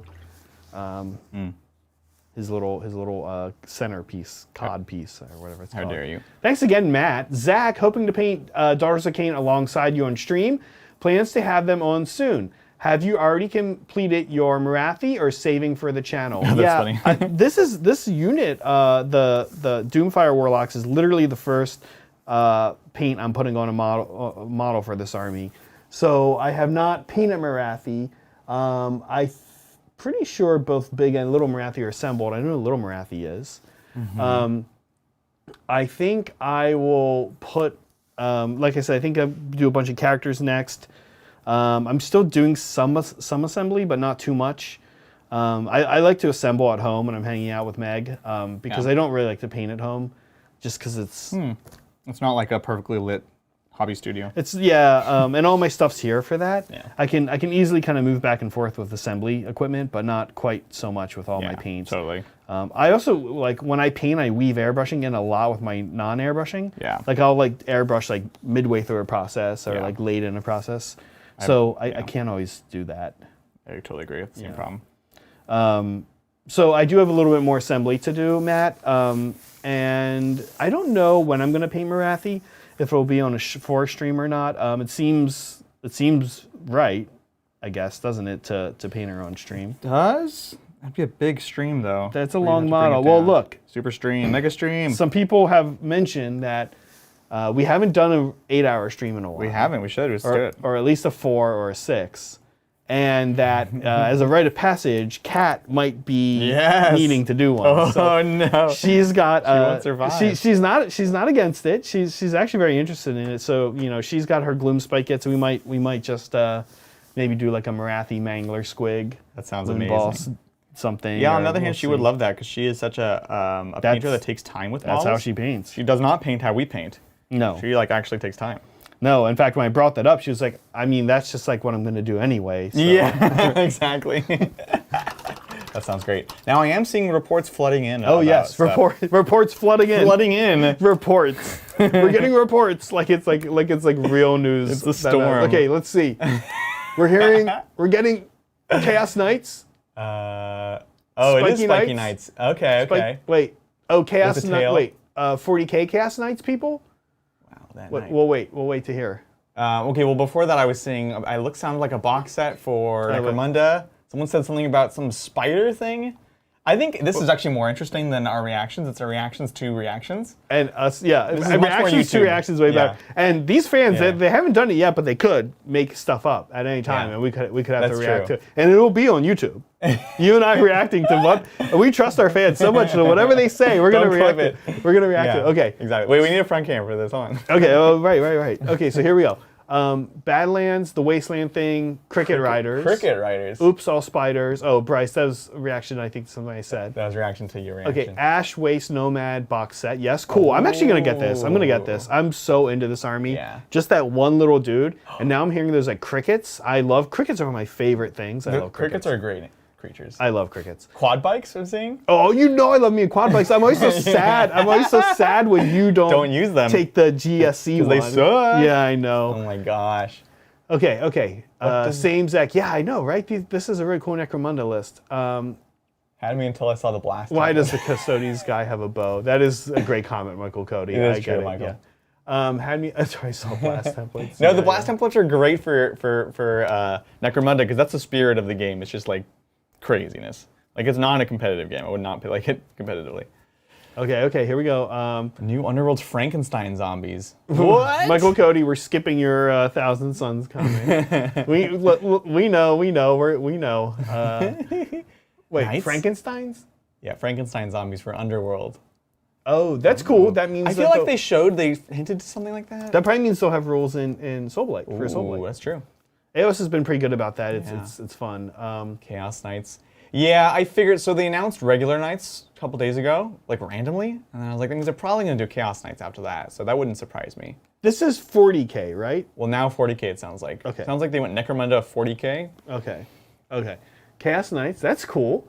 How many Chaos Knights, is there a plastic Chaos Knights kit currently? So, there's the Despoiler kit, which is it's a fully different kit, and that's it. The Armigers don't have a unique kit, it's just like, I think you just put spikes on them, and then So you mean, Chaos Knights can take Armigers, but they don't have... They're not like their own separate kit. Yeah, that's interesting. I'm really curious what came out, and I'm really curious if it will be like... That'd be cool, actually. I almost, one thing I do love that they've done with 40K Chaos, Space Marines, is how they've did the Forge Fiend. Yeah. I love how they're like, this is something I love when they have separating, not just a chaos version. Predator. Like buying spikes. Yeah, exactly. That's the worst. Yeah, I don't want to see an Armiger. I want to see a large Forge Fiend or a large Venom Crawler that takes its place, right? Don't see that. That'd be so cool. Yeah. Okay. Both Imperial and Chaos Knights, Codex inbound, separate. Yeah. Cool. That's great. That's cool to hear. Yeah, that's awesome. Okay. Oh, they announced the Order of Codices. Cobra says Nids, Knights, CSM, Astra Militarum, Demons. I mean, that makes sense. They said 5 codexes? What? Look, that's very helpful to us here to know an order. Actually, that's very true. Thank you, GW, for that. That's awesome. I mean, those books make sense coming out. Yeah, I figured after they said regular Knights, I was like, it's got to be Chaos Knights soon. Because Ooh, Guard are going to be such, in kind of the current meta and the current way the game plays, Guard are going to be so interesting. Same with Demons. yeah. Very curious. Actually, all 3 of these armies. I think, honestly, of the books that are left, like, Demons are the army I most want to get new rules for. I just love my Demons, and I want to have them have a 9th edition book. Yeah. So that's the one. I love seeing them on the table. They're so fun, Yeah. right? And they're, several armies in one, really, so. It's interesting because they're sort of like a quintessential bad guy in the 40K world. Yeah. But they haven't really been treated that way for like a decade. No, that's very true. You know what I mean? They haven't been really, like, it's been all about Chaos Space Marines, and honestly, like, I think Tyranids are great quintessential bad guys. Yeah, they are. Cosmic Horror. Yeah, but like Demons are like the OG, right? Yeah, they're literally the they're OG. like the whole reason all this happened. Exactly. Oh, Cobra says that's from his secret source. Oh, wait, we shouldn't. Okay, You dang tricked us. Look, we invited it. Actually, you know what'd be really funny is if they're like, oh, they revealed such and such, and then we're like, oh yeah, that model. We're waiting for that model to come out, and then it's like, oh, actually they didn't say that, and you're like, oh god. Oh my gosh. All right. I would love to know the next few codexes though, honestly. I mean, honestly, like those are the ones that need to come out, so that's not a surprise. So it sounds like Chaos Knights for sure, and then after that, I'd be really, really, really curious. Yeah. I really want. Maybe that means Demons are not the 5th one in the row.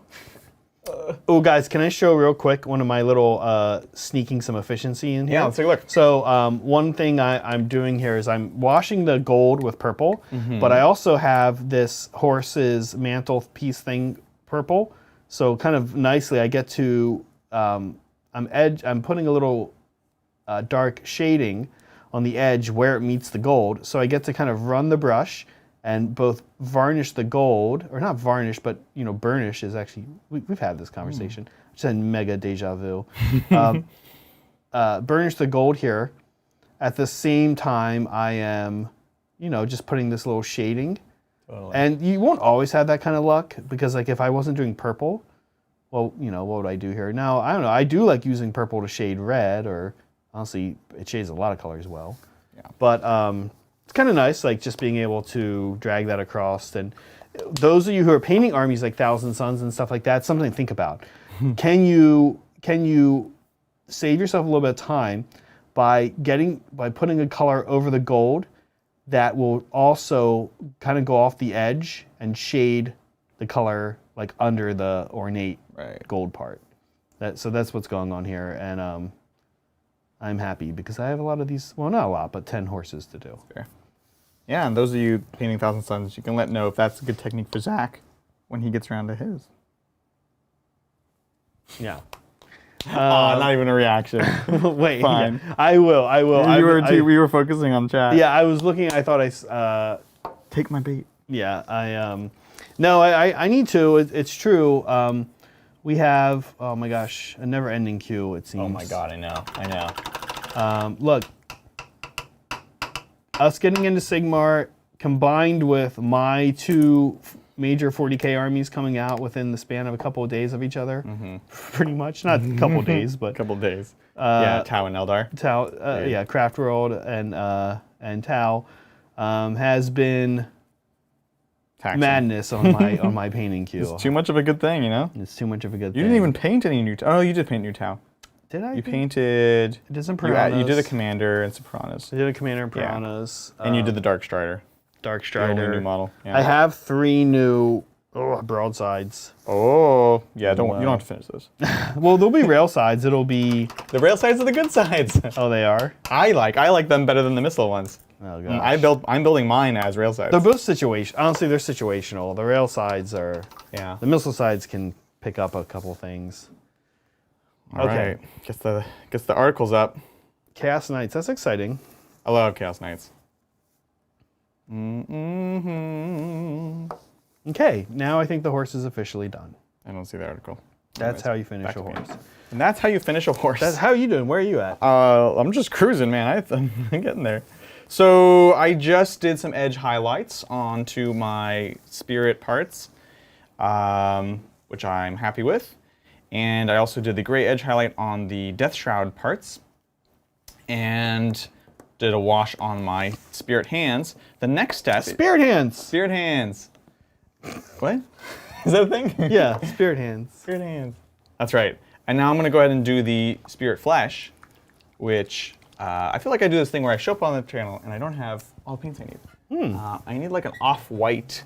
Well, all my so you need air or you need Well, preferably not, but I can work with air. That's all my Citadel air. And this is all your normal. And that's on my normal, which I have a lot less of. Yeah. And then we have all the Reapers on the wall. Heck yeah, we do. Yeah, I think I'm gonna grab some Typhon Ash. All right, let's see. Yeah, this is good. Nice pale skin. I want it to contrast with the rest of the mortal. Oh! It happens. Don't zoom in. Don't Do you want to? There's a rag. Just grab a rag. Grab it. Oh, I'll just use this paint. Oh, there you go. Sometimes I try to like soak it up and put it back in. Yeah, let's go ahead and get a zoom in on that. Now the thing is that just make sure when you're doing that that you don't like get it all over your model. Somehow. I'm gonna put my hand. Yeah, in it that's and what then, happens. That's what's gonna happen. Yeah, that's right? definitely what's gonna happen. I'll try not to, but I'm definitely gonna do it. All right. So my skin recipe, by the way, I'll show you guys over here real quick. My skin. Yeah, try again. Broken. My skin recipe on these guys, I wanted them to have a little more like sickly looking skin, so I did Phoenician purple, now doing Gene Stealer purple. And then honestly the next color is going to be the white, which is I've been in love with this AK titanium white ink recently. Heck yeah. So it's a pretty fast recipe for them. Often, like when I did my Ogres, I did right before the lighter colors I start doing for their skin tones, I do a wash so it falls into the recesses. But I'm not doing that on this army for a couple of reasons. One, I'm getting a little more aggressive with my Zenithawing, so leaving some of the dark just from the paint.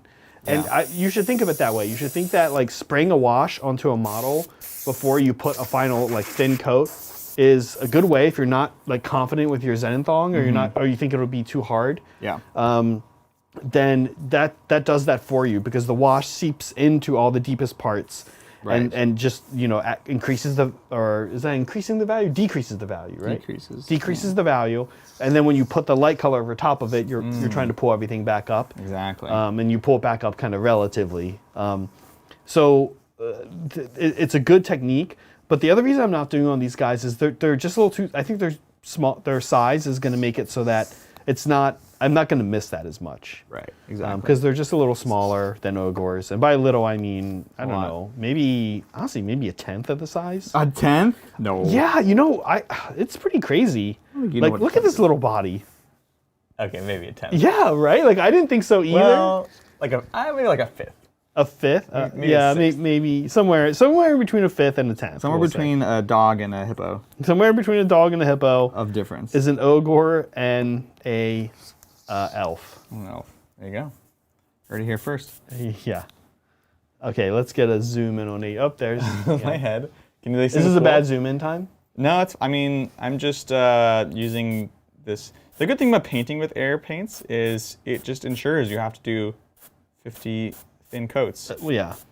Brian discovered this when we painted the Giants way back in the day. Yep. So yeah, I'm going through applying this very pale color to all the skin that's exposed. Yeah, I know I catch some flack for it, but I do love painting with air paints, just because the mix does matter. In your particular case, this is not the most. And same with what happened with Brian when he was painting rope. Yes. It's not necessarily the best. Like the better would be if the rope had been base coated Ubshanti bone. Exactly. And then you were gonna take like air, like Dryad bark or like XV88, because then the lightness pops through. Exactly. So but the other way around is not always ideal. Right.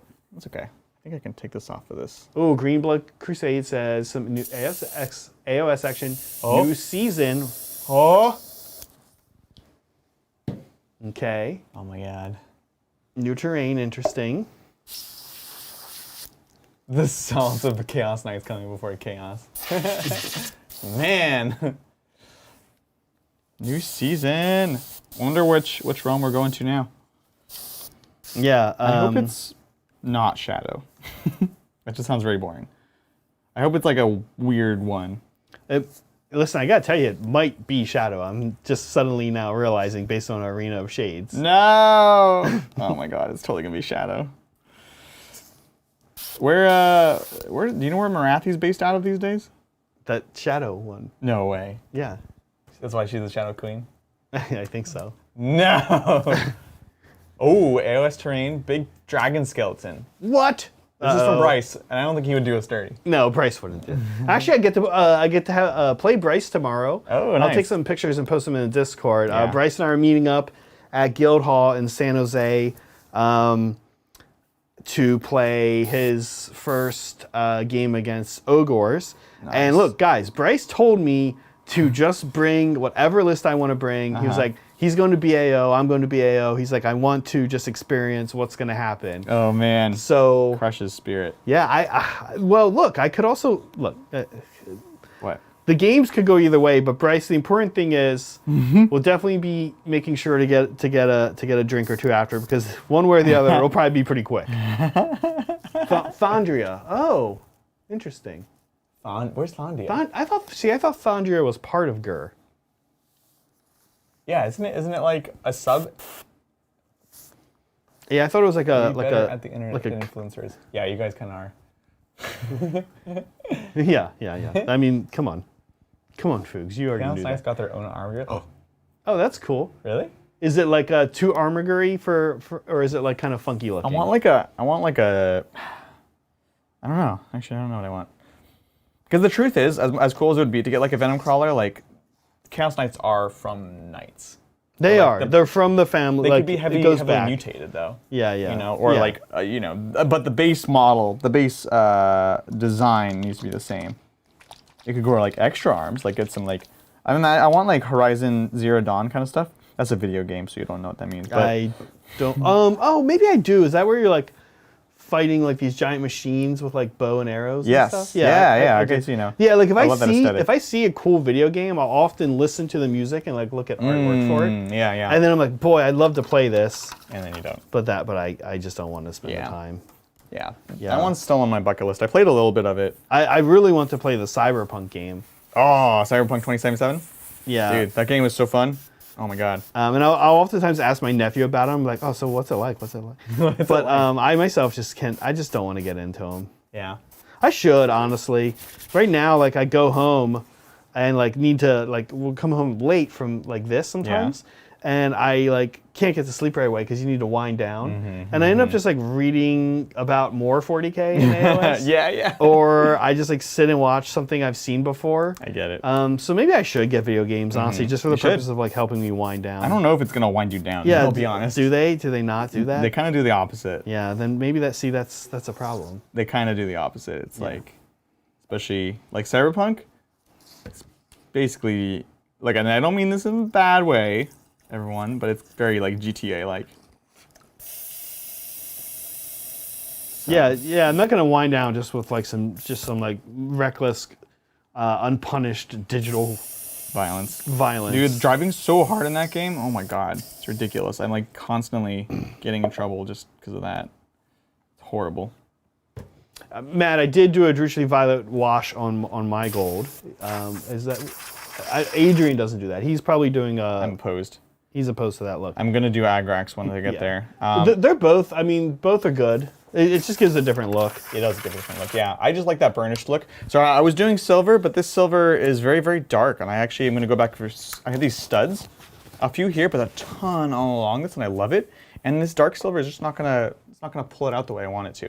Is this? Yeah, there we go. So I'm gonna go ahead and do it with Screaming Bell. Yeah.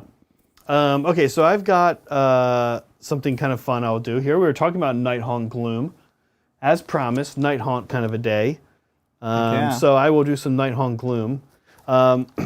This stuff's very cool. It is like a contrast paint. Specifically, oh no. What? I was wondering what happened in Green Book. Okay, let's see what happened here. Huh? Unhide user. Okay, all right, I think I fixed it. Meg, is that seriously what happened? Oh my gosh. Green blood. Wait, we're so sorry. No. Wow. Oh, no. They're never coming back. Okay, I unhit it. I saw that. I was like, wow, that's weird. He Seems fine. seems like a normal person. That's hilarious. Okay, he's back. All right. Okay. Yeah. Well, look. Sometimes our cat just walks across the computer, and so that probably happened. In a very specific pattern. Yeah. This Nighthaunt Gloom is basically, I'll show you guys, it's kind of hip if you haven't used it yet. Here's the deal. Adrian has a very valid point, which is that it is a particular color. Like, it is a milky contrast. Yeah. So you want to, it's important to go in one direction. Here's my favorite thing about this though. When you're putting it on, if you do try it out, put it on over white or like a light gray. And then when you're doing it, you're going to be like, oh my gosh, this looks like crap. But let it dry. It turns into something totally different after you let it dry. Okay. And I'll zoom in. You guys can see if you're wondering where I've used it on this model. It's on his hair. So the process I did to do the hair on my Doomfire Warlocks is I base coated it Macrage blue, and then I airbrush coated them very lightly with Minotaur Skull white, and then I brush on Nighthaunt Gloom. It gives kind of like more natural ombre and a little bit of interesting, I don't know, like kind of like, it's hard to describe the look Nighthaunt Gloom gives. It's right. It is kind of like textured is not the right word, right? Yeah, it kind of gives texture. You know what? Oddly enough, it gives it a patina. Yeah, It feels almost like Nighthaunt oxide in a weird way. Well, wait, actually, hold on. It's so much like that now that you mention it. Yeah, you're right. Which is weird. The consistency is very similar. Yeah. I almost want them to make more colors like this, although again, I think I would probably struggle to find out what to use them for. Yeah, exactly. But like, it is cool, the milky kind of contrast. Like, you're totally right, because that's exactly how I described the oxide, which is that it's like a milky contrast paint. Yeah, 100%. And so anyway, I think one of the best ways to use it is after you have it on your model. Don't let that, in general, we were talking about this yesterday, I was saying, I don't like when people use contrast or wash as their final level. Unless it's like over black or like a subtle look. And it can be done. You literally just did it here. It is something that can be done, but you have to be careful with it. Yes. So I like to put it on and then do, well, literally what I'm about to do right now is a coat of the titanium white over top of it. Yeah. And And then that's it. His hair will be finished. he did it. Yeah. I like it. I'm approaching the end of my journey. Oh, good. I will probably do a light Nuln Oil wash onto the fleshy bits. Okay. And darken them a bit, bring the sort of crevasses down a bit. And getting close, honestly. I have a bit of brown weathering to do and a little edge highlighting on the wood. I have this Agrax you can see, which is drying right now. And I think I might do a little Nighthaunt oxide because I'm kind of obsessed right now. Thanks, Zach. Oh. Yeah. Oh, because he does have metal stuff. Yeah, He does have metal stuff. And it's a good fit for it, right? Yeah.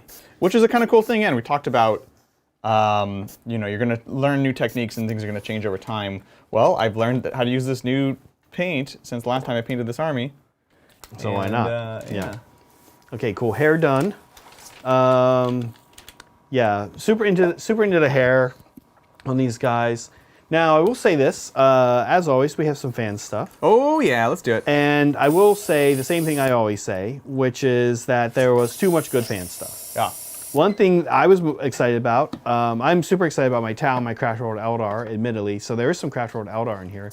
Not a lot of Tau, but also big AOS fan. And I noticed that we have an uptick in AOS hobby activity. Yeah, that's right. Which makes sense. We're doing AOS ourselves right now. Heck yeah. So kind of makes sense, right? Yeah. Get hyped. Sigmar hype. So, excuse me. Let's take a look. Lots of crazy cool stuff. Again, I do want to just preemptively super apologize for the ones that are going to be on their side. They're so cool. I'm going to try to figure out what's going on with that. It's probably a Bridger question. Yeah.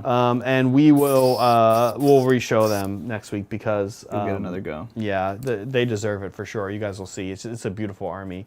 Cool. Let's take a look at some fan stuff. Okay. Yeah, I'm gonna pull this up front here for Adrian and I see. This guy's so cool. So good. I love this model. This is this is probably my favorite Space Marine character. I think. Really? Yeah, Wow. yeah, for sure. Also, probably top 10 anime 40K models. I don't watch that anime, but I get it. Let me tell you, this guy's an anime He looks for it. sure. A lantern. Any lantern is. Yeah, and he's just like doing the cool guy walk, blade over his shoulder. I love this blue shading that they have going on, the glow on the sword and the hour. It's actually an hourglass, not a lantern, but. Oh, hourglass. Remember, that's the thing. He's like makes you fight last, and he's like, "Oh, tick-tock, your time is up." And then you fight last. And then you fight last. Yeah. Yeah.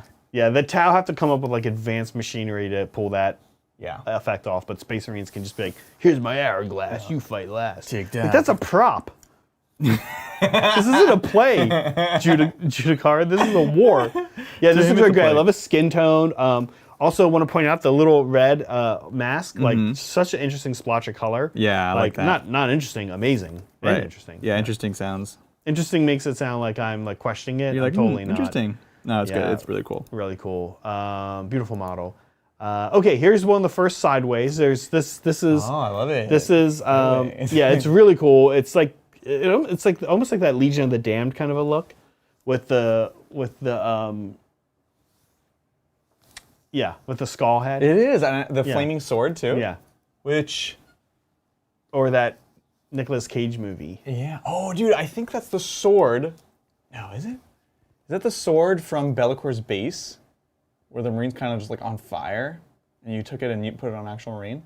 I don't know. I like it. It's really looks cool. Really good. It looks I'm really super legit. bummed it's on its side, but I think we Yeah. can all see it anyway. And it's great. I don't know why his picture's on the side. It's driving me nuts. Don't worry Also, about it. look at his eagle, folks. Like really Eagle's awesome job of the amazing. eagle Oh. on his chest. I love Aquila, the whatever it's almost like oxidization that you Yeah. have there. Theme for Really today. nice. Yeah, yeah. super cool conversion. Okay, this is really cool as well. What? Yeah. What? This is a what? Yeah. What? This is a Stormcast. Yeah, it's a the Stormcast. box. Oh my It's God. the banner dude, who I forget. That's but, crazy. The freehand on this is. Look at the crystal gem. It's and what's even it's like it's not freehand. That's like etched into the model, right? That's like a pattern. But most people will just like do it all one color and maybe like do a wash. Call it a day. Yeah. Yeah. To go in like this. goodness. So cool. And I love the So color palette. good. Very Yeah. different for Stormcast, Yes. right? Color palette is, you guys know I love my wacky color palette suggestions. Yeah. This feels very Golden Age Islam to me with the brown, yeah. tan, and then the blue in the middle and the red armor. Super cool look. I'm super into it. Love it. Love it, love it, love it. Okay. So not a great picture because it's a whole army and we're kind of pulled up. But I did want to include this because Xenodrake, this is Xenodrake who we know. We've had the opportunity to meet him. Cute boys. Yeah, here's his cute boys army. He's got a little Kragnos there too. I love it. And so he just finished this army. I think he mentioned it yesterday on stream. Yep. And so I want to show it off. And Yeah. it looks very cool. I was looking at this earlier, closer up. It's really, really cool. Highly encourage you guys check it out on Discord. You can kind of blow it up and see. Looks awesome. Yeah, Xenodrake, if you do any AOS tourneys in the upcoming, I'm going to that San Diego one. I know you're not too far from there, so That's we can maybe we can throw it down. Heck yeah, it's a challenge. Yeah, nice work on this. Oh, look at this guy, super cool. Speaking of cyberpunk, right? Yeah. Just like a cyberpunk Shroud Runner. I love that scheme. Yeah, really cool. Oh my Really goodness. cool. Yeah. Oh, I know. That's really sexy. I'm happy with my Simon scheme, but after I saw this, I was like, I kind of wish I had done something a little more like this. My tower already synthwavy enough, and I wanted to do a little more like early 90s synthwave with my Simon, but this is like modern synthwave. so cool. Yeah, really into Oh it. my goodness. Yeah, great color selection. Gray and pink is one of my favorite combos. Yeah. Okay, not one of Bryce's Skaven for a change. Bryce, Oh, okay. your Skaven coming along amazingly. This is not a but Skaven to you? This is a Skaven, but not one of the ones. this We've been looks showing like a- Bryce's. This looks like a GSC Skaven. That's a Yeah, he looks- needler pistol there. Yeah. Is that what you're doing, Bryce? No, this isn't Bryce. Oh, wow. I love it. So yeah. Oh my gosh, that is a GSC chess piece. Okay. Oh my goodness, I love this. So it's like Skaven GSC. Is it Skaven They GSC? are almost like the same army. They're huh? so, oh my god. Oh my god, I love it. That's so cool. Really nicely done. And I love the color palette too. Showing a lot of restraint, which is not easy to do, right? Showing a lot of restraint. Yeah. Look, Oh, just I see. sticking Yeah, with the black, the white, No, the silver. I'm into this, right? and then I'm just like, a little splash of the green where you have like the poisons. yeah, It's really cool. I'm very into this.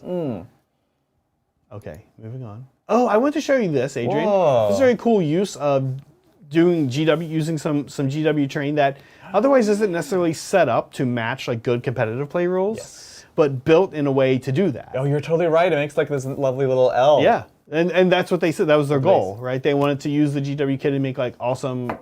great. Yeah, this inspired me. I'll be honest. Yeah. Makes me think about some stuff. Now, this is cool too because like we were talking about how like you can decide that maybe this is obscuring or it's not like you can like let's say a new edition of 40K comes out some point and they change the rules or something Yeah. like you can say we Adaptable. can see through this or we can't see through this. Yeah. It's adaptable. If L's become not a thing, that's okay. You just have an L. It doesn't matter. Exactly. It's still a block. You still have the border outlined. Yeah. I think like they've covered all of the possible permutations of Yeah. how in like the next 10 editions of games of 40K Right. how terrain could work, Exactly. which is big. I will say it's big because one of the worst things is to finish something and even like years later be like, cool, all that really beautiful stuff you did doesn't really quite work, right? Because of these problems. Yeah. Exactly. So really nice, beautiful use of this set. Yeah, that's fantastic. Okay. Here's the first of. There's two pictures from this person working on this beautiful. I don't know, Deepkin army. I love this color palette. Amazing Aqua scheme. and orange like this, and the bone. Yeah, I'm it's in love with it. incredibly beautiful. That's gorgeous. I have to show this to Mel. That's amazing. Yeah. So this is one of them. And again, I want to show. And actually, this person has like 10, 15 pictures. Okay, In yeah. Discord. So check them out there. I should put a little feature together because there's so many. Here's the Tidecaster. Oh no, this is the Tidecaster. That's Lotan. This is Lotan. I love it. Yeah. Really great use of that color palette again. Again, yep. Really, really nice. And they've stuck with it through the army, so it's like you see it all like over everything, and it Yeah. just looks incredible. Exactly. Yeah, really so cool. Beautiful army. Excited to see more of that. Oh my goodness. Yeah. Look at the. Oh my god. Someone Motley. is a genius psycho and decided to do the Motley by hand. That's amazing. Yeah. It looks so good. It's good. Huge kudos to you because that Yeah. is impressive. Always impressive. Oh my gosh. Yeah, really cool. That's fantastic. Yeah, I love this. Oh, there yeah. you go. One for you. Mega Boss. I love it. Just a great looking Mega Boss. Yeah, just a sexy, and also got that black armor. Is this normally in the model, the little guy on top? Mm-hmm. Oh, Yeah, cool. he has That's like so a random little shooter that shoots with a Grot BS. Cool. That's so cool. It's amazing. I love what you got on with the place. Yeah. Yeah. That's so cool. Oh, Oh, one Really of my favorites, nice. a Viper. I do love Vipers. I love Vipers. And I love this color palette as well. And everything's done well. It's nice and clean. The Yup. windshield's cool. You know my favorite part about this? What's is that? that racing stripe, which you like never see with Eldar. I do love me a good racing And that's stripe. really nice. Yeah. It was, oh yeah, we were looking at our friend Andrew's Dark Eldar collection. Yeah. And he has a couple like this, and I was like, whoa, I've never considered like straight lines, straight racing stripes on Eldar or Dark Eldar, but it actually works really well when you do it nicely. Yeah. And you've done a great job here. It's really, it makes it, you've done it with the direction of the Viper, and so it helps make it kind of feel faster. Whereas sometimes it could be a bit clunky if you did this like across the body or whatever. That wouldn't work, but you've done a nice job with it here. Cicero art. We always show his stuff. yeah. Super cool. Ceresco. Ceresco. Matt, you were asking about Kill Team weathering. Here we go. This is beautiful. Right. And I love how vivid. I love like vivid rusty. That's a cool look. Because that is like rust. Yeah. That I don't know. I'm a big fan. I'm a big fan of like bright color is getting rusted. You know what I love about this? And I mean this in the best way possible. Makes me want to drink a Monster. Yes. I so don't know if I've metal. ever had a monster. It's so chaosy. It's fantastic. Yeah. Soups. What up, Soups? Yeah. Wraith Lord. Yeah, we say this every time we show Soups stuff, but man, Soups has just gone so good since Hobby Titans has started. Like, his initial painting was great. It was like clean, but he's just gone so far with like shading and Stepping it just up. techniques. Yeah. And yeah. Yeah. How are you doing this like rock garden pattern? That's nuts. Yeah. We'd love to know if you're in chat, or let us know whenever, Soups, because I'm really, really curious. Yeah, and Soups, is this a whole army? Sometimes I feel like I get something of yours almost every week, but you jump around a lot. Is this going to be a whole army? Because if so, this is going to be beautiful. Yeah. And is it just Iandan themed, or is it like a more broader craft world? Very curious about what's going on here, Soups. I can't wait to hear from you about that. Let's go drink Monster for Chaos. Yeah. Yeah, see? I'm saying. Okay, is that it? No, yeah, that's it. Okay, awesome. Yeah, thanks, guys. As always, crazy So good stuff. impressive. Yeah, Jeez. always just it's gone crazy. Out of hand. Yeah, Calm down. yeah. Calm down, guys. How are you doing? Where are you at? I'm doing great. I'm just doing my Null Oil wash on some crevices. And then I think I might start gluing them together. I have some more weathering I want to do, but frankly, I should probably see... Oh no, this hand needs flesh color. I should probably see what is where and where it lines up, and you know? Yeah. So I need to... Will we get a good zoom if we zoom in right now? Or just some random stuff? Lovely head right here. Look at that. Yeah. Yeah, so I need to do this hand, which I've totally forgotten about, but I'm just applying a very light sort of Null Oil wash. I might even leave a bit of it at the top exposed and kind of getting into the cracks there. But you can see his lovely mantle, I don't know what this thing is, torture rack, is pretty much good to go. So yeah, I'm gonna grab that paint that I spilled and hopefully not spill it again, and see what we can do with that. I'm seeing lots of reports flooding in, Zach. Reports. I'm seeing like crazy stuff like CSM, Horus Heresy. What is going on out there, guys? Your eyes and your ears. Yeah. Help!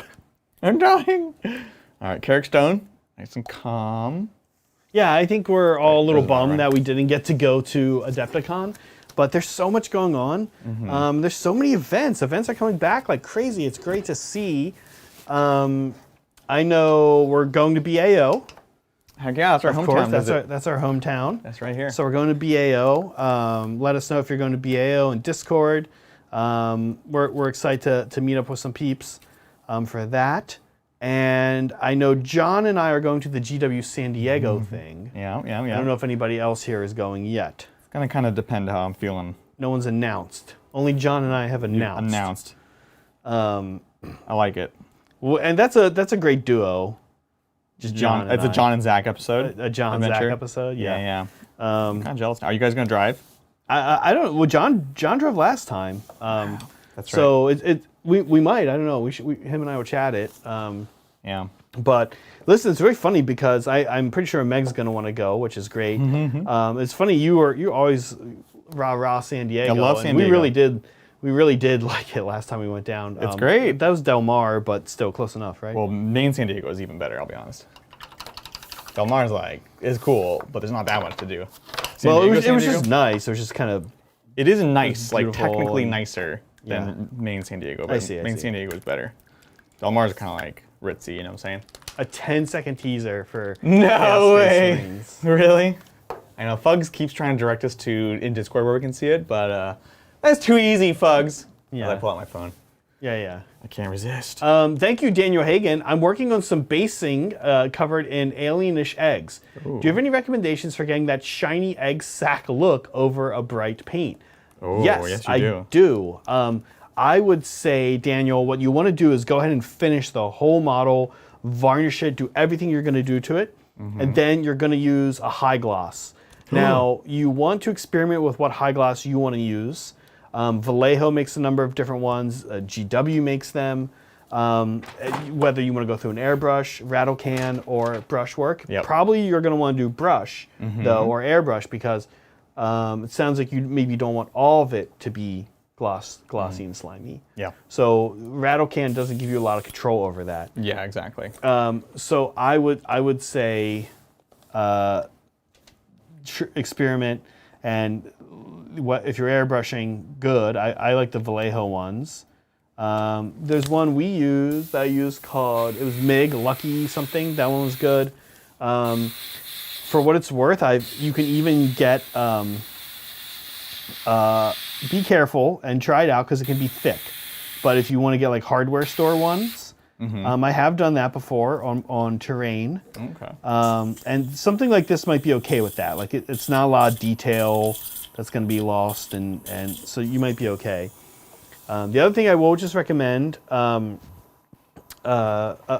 Kat had actually brought this up last episode, is that high glosses can really mess with your paint job in a way that you're maybe not anticipating. Yes. So if you have, honestly, they go best over almost like nothing. Like the second you add like shading and zenithal-ing or anything like that, and then like maybe if you like just do edge highlight or you do like shading and recesses lightly, that's fine. Yeah. But if you have like any kind of airbrush shading going on or like any brushwork like blending that you did, high gloss will really mess with it, and you might be disappointed with that look because basically the situation that's going on is you're telling one story of how light's interacting with your model with the paint, and the real light world normally will go along with that.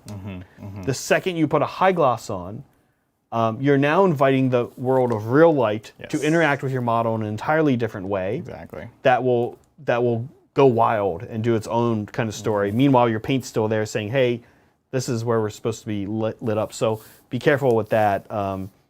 Yeah. So hopefully, yeah, sorry. No, I just agree. I think that's 100% a great point. That's the thing to keep in mind is, are you trying to create the illusion of light in your painting, like by painting like the light itself, the reflections, or are you trying to let the real life environment do that, in which case that's the gloss or metallic or whatever. Yeah. I'm going to go ahead and do some nail oxide, actually. As I place this thing on his back, I'm seeing it's going to be really tough to get in there, so might as well do it now. And so, as Zach taught me, there's a couple different methods for applying this. You can do the pooling method, or you can do the, what is that one called? Film. The film method, yeah. We're mostly going to be doing some pooling here, but we'll start with some film where we kind of just spread this around. I'm not really going to dilute it too much, but I'm going to kind of push it around in the places where it might start to actually kind of collect. You know, seeing you work with this, I do realize another difference between this, other than just the color, between this and the Nighthaunt, is I think that this is honestly just even more opaque than the Nighthaunt. I don't think the Nighthaunt gloom is quite as opaque as this. I think that's very true. That's very true. Yeah, especially here where something about this color. We're doing it on silver. It doesn't show up as much, but really you can see how opaque it is here. So again, I'm going to kind of hit the connection points. Doing a bit more of the pooling here than the other method. We did this also, if you guys are really into this, a good place where you can see this, at least on a live stream that we did, was the long stream where Adrian and I painted Kragnos and Crandus. Yeah. Crandus, sorry. Crandus, striking Not the striking scorpion, the dragon. Crandus. We did this right away with Kragnos. It was actually the first thing I painted on him. You can see some techniques there, but this is it. Super easy. Yeah. I like, you had some other techniques there where you kind of did it. It's like how to get it over a bigger surface. Yeah. Whereas here it's a bit more targeted. But that look is really nice too. I like it. Yeah, and you can use, and that's kind of what we showed on Kragnos, is that you can use combinations of curly and green shade, which is a GW wash, especially through an airbrush, like over a large area, or like even the turquoise, the pterodon turquoise, which is a contrast. Yeah, exactly. It works nicely in that as well. God, I'm so obsessed with this now. It just looks so good. Yeah, it's like perfect. It's good gains, right? It's an easy gain. So good. Good gains. Savage gains. Savage gains. I'm all about those gains, brah. Oh my gosh, I cannot believe I can't believe GW trolled Chaos Space Marine tees. Yeah, I need to see this thing. Oh my gosh. Vincent's saying Angron reveal, which I'm a little skeptical about. So, look, I'll check the Warcom. Oh, dude. So, sorry. While you were answering a question, I foolishly did pull this up. Look at this new Nighthaunt character.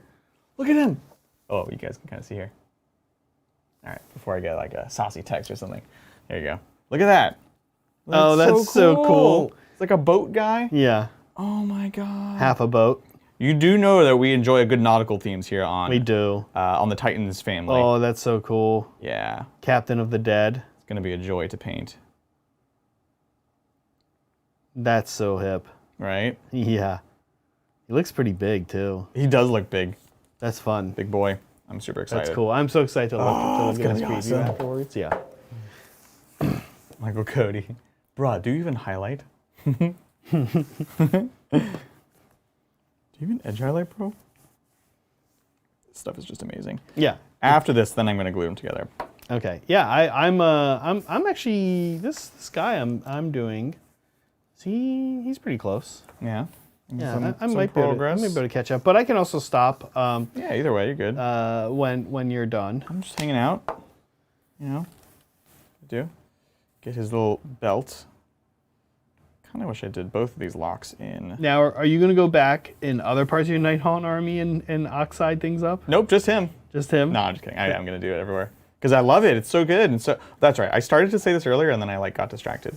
Yeah, so I know you have this new technique. I love it. I'm going to go ahead and do it on the rest of the army, frankly. Like, why not? And step up my game there. And honestly, frankly, because it adds just this pop of a different color. We were talking about this actually with my Soul Blight, so you can see on Monday's game, where that one's it's not really a limited color palette, but it's these blacks and reds and grays, and you get this little pop of this kind of teal, blue, green, which you know I do enjoy, and it's just nice. It kind of is this excuse for adding a bit more variety into your scheme. Yeah, and excuse is a good word because it's like it's like a natural way to introduce a color. Right, exactly. And like, look, blue green, like this color that you love, like it's lovable for a reason. It goes with anything. Yeah. It goes with orange. Looks awesome with orange. Looks awesome with blue. Looks awesome with red. Like these like it always looks good. I think. What doesn't it look good with? It looks super cool with brown. I'll say that. Super good with brown. Oh yeah, 100%. That's what we're seeing here too. So, oh God, it's so good. I'm just amazing. Anyways. Let's get a little zoomy zoom. A little zoomy zoom. Yeah. Like that's not me. That has nothing to do with painting well. That's just. But that's what you want, right? You want to find things that are like. Exactly. That just happens. Oh, I need to add some to hit this. This looks like a very terrifying torture. I'm not sure what this is supposed to crimp, but it looks very terrifying. So I'm gonna add some oxide to that. All right. Exciting. Meanwhile, over here, I'll show you guys kind of what I'm up to. Yeah, let's take a look. I am using, so I'm kind of washing gold in two different ways. It's not a super close up here, I know, but some things I've washed with the purple, this Drakenhof Nightshade. Nope. Sorry, Druchii Violet. Yeah. The other thing, like I was telling Adrian earlier, I love to use Balthazar Gold, which is like this brownish gold, and I use the air. And I put that over Retributor armor, and so that's what I did on his weapons, his weapon here, and on his mask as well. The I forget the name. I think it's just like Master of Warlocks. It's not the most creative sergeant name, No. but the Master of Warlocks just has like a mask on, like a gold mask instead of his normal face visible. That's cool. But like I love the way the Citadel Air, like again, leaves my highlights up. And I think this is when the look that, like, I know we always kind of use Brian because he's the one who really loves the purple. Brian only washes Gold with purple. gold with purple. Like, Yeah. that's it. Well, he loves that very clean, bright, pristine look. Which, to be fair, so do we. So do we, yeah. But I think this paint I think actually is sort of captures that as well, along with the purple. It's almost like a mauve, which is like a brownish purple kind of. So I do love that, and I have that on his mask and on his weapon here. His cursed scimitar. Oh, it's cursed? Yeah. You have cursed weapons too? I mean, they don't have any special rules. No. But they are cursed. Yeah, they're just cursed. Weapon is cursed. Very, very fun. Very fun. Cursed. Oh my gosh. No! This is where I ruined the model by getting glue all over it. Okay, I get to do this super cute thing here where so on most of the Doomfire Warlocks, I'll do a zoom in here, a glam again. You might be able to see on my guy's forehead, he's got like these runes etched on his forehead. So Marathi doesn't trust the male dark elves, basically. So she's either eliminated most of them, or some of them who show potential, like with savagery and wizardry. That's these guys, the Doomfire Warlocks. But they have this etch on their head, which is like a rune she puts on their head to limit their powers. Oh, funny. And so most of the Doomfire Warlocks have this like etching on their forehead that I did, like this little like this blue kind of glow you can see there. But the Master of Warlocks, he has a mask on. So instead, I have to go in and put it on his eyes. So I'm going to do that real quick. You won't have a great view because it's super tiny, but I'm just going to very carefully make sure that my consistency is where I want it, because I'm doing something really, really fine here. This is where I was talking about this a couple of weeks ago, I think with Kat, where I said if I wanted to, this would be where I would actually pull out my weird magnifying thing and look at it. I wouldn't paint while I had the magnifier going, but just to like look at it and see what's up with it. Instead, I'm just kind of holding it really close to the light here. And to do this, I'm using the ink again, the white ink, AK Interactive. And I actually want some to get around, like in a fuzzy type, almost dry brush looked way, around the eye, not directly on the eye, because we're going to do a glow here. Oh, I see. So yeah, so we want it to not just be the eye, but also the area around the eye. Yeah. And look, one of the reasons you pay so much for Games Workshop models is the models do a lot of work for you with how they are designed. And just kind of like carefully putting this ink in there, it's going to show. I'm never going to be able to show this. Like, can you guys see?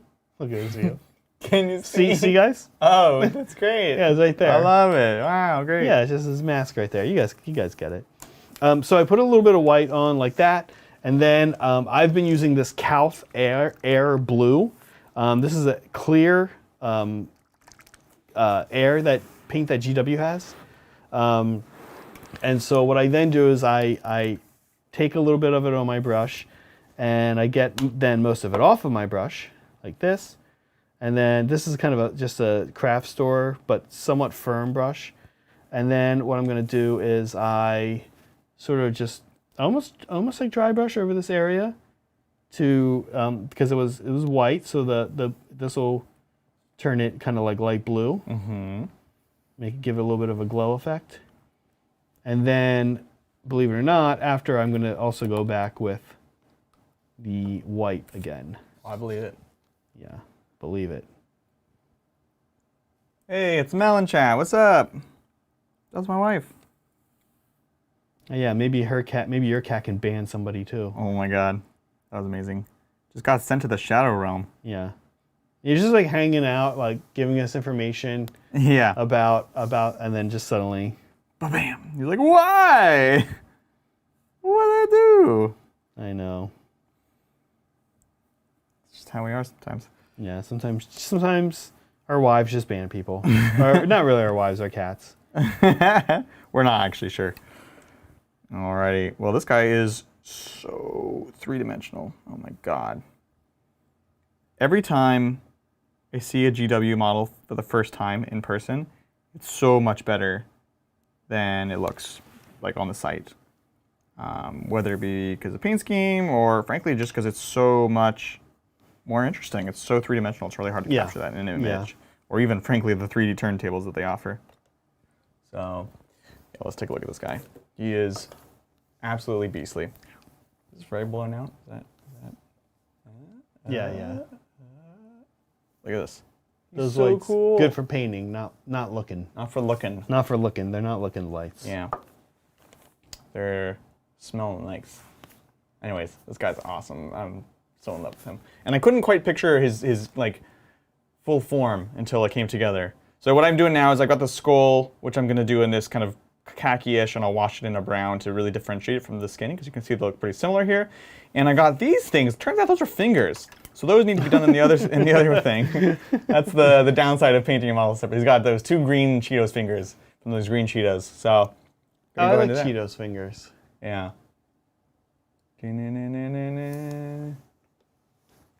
Adrian and Melanie dressing as Wheel and Door next Halloween. Wheel and Door. That's a shout out from last night. Yeah, that was really. That was my. You can actually hear the Wheel and Door conversation on Monday's Sigmar game. Oh, was it Monday? It was Monday because it was Bridger, right?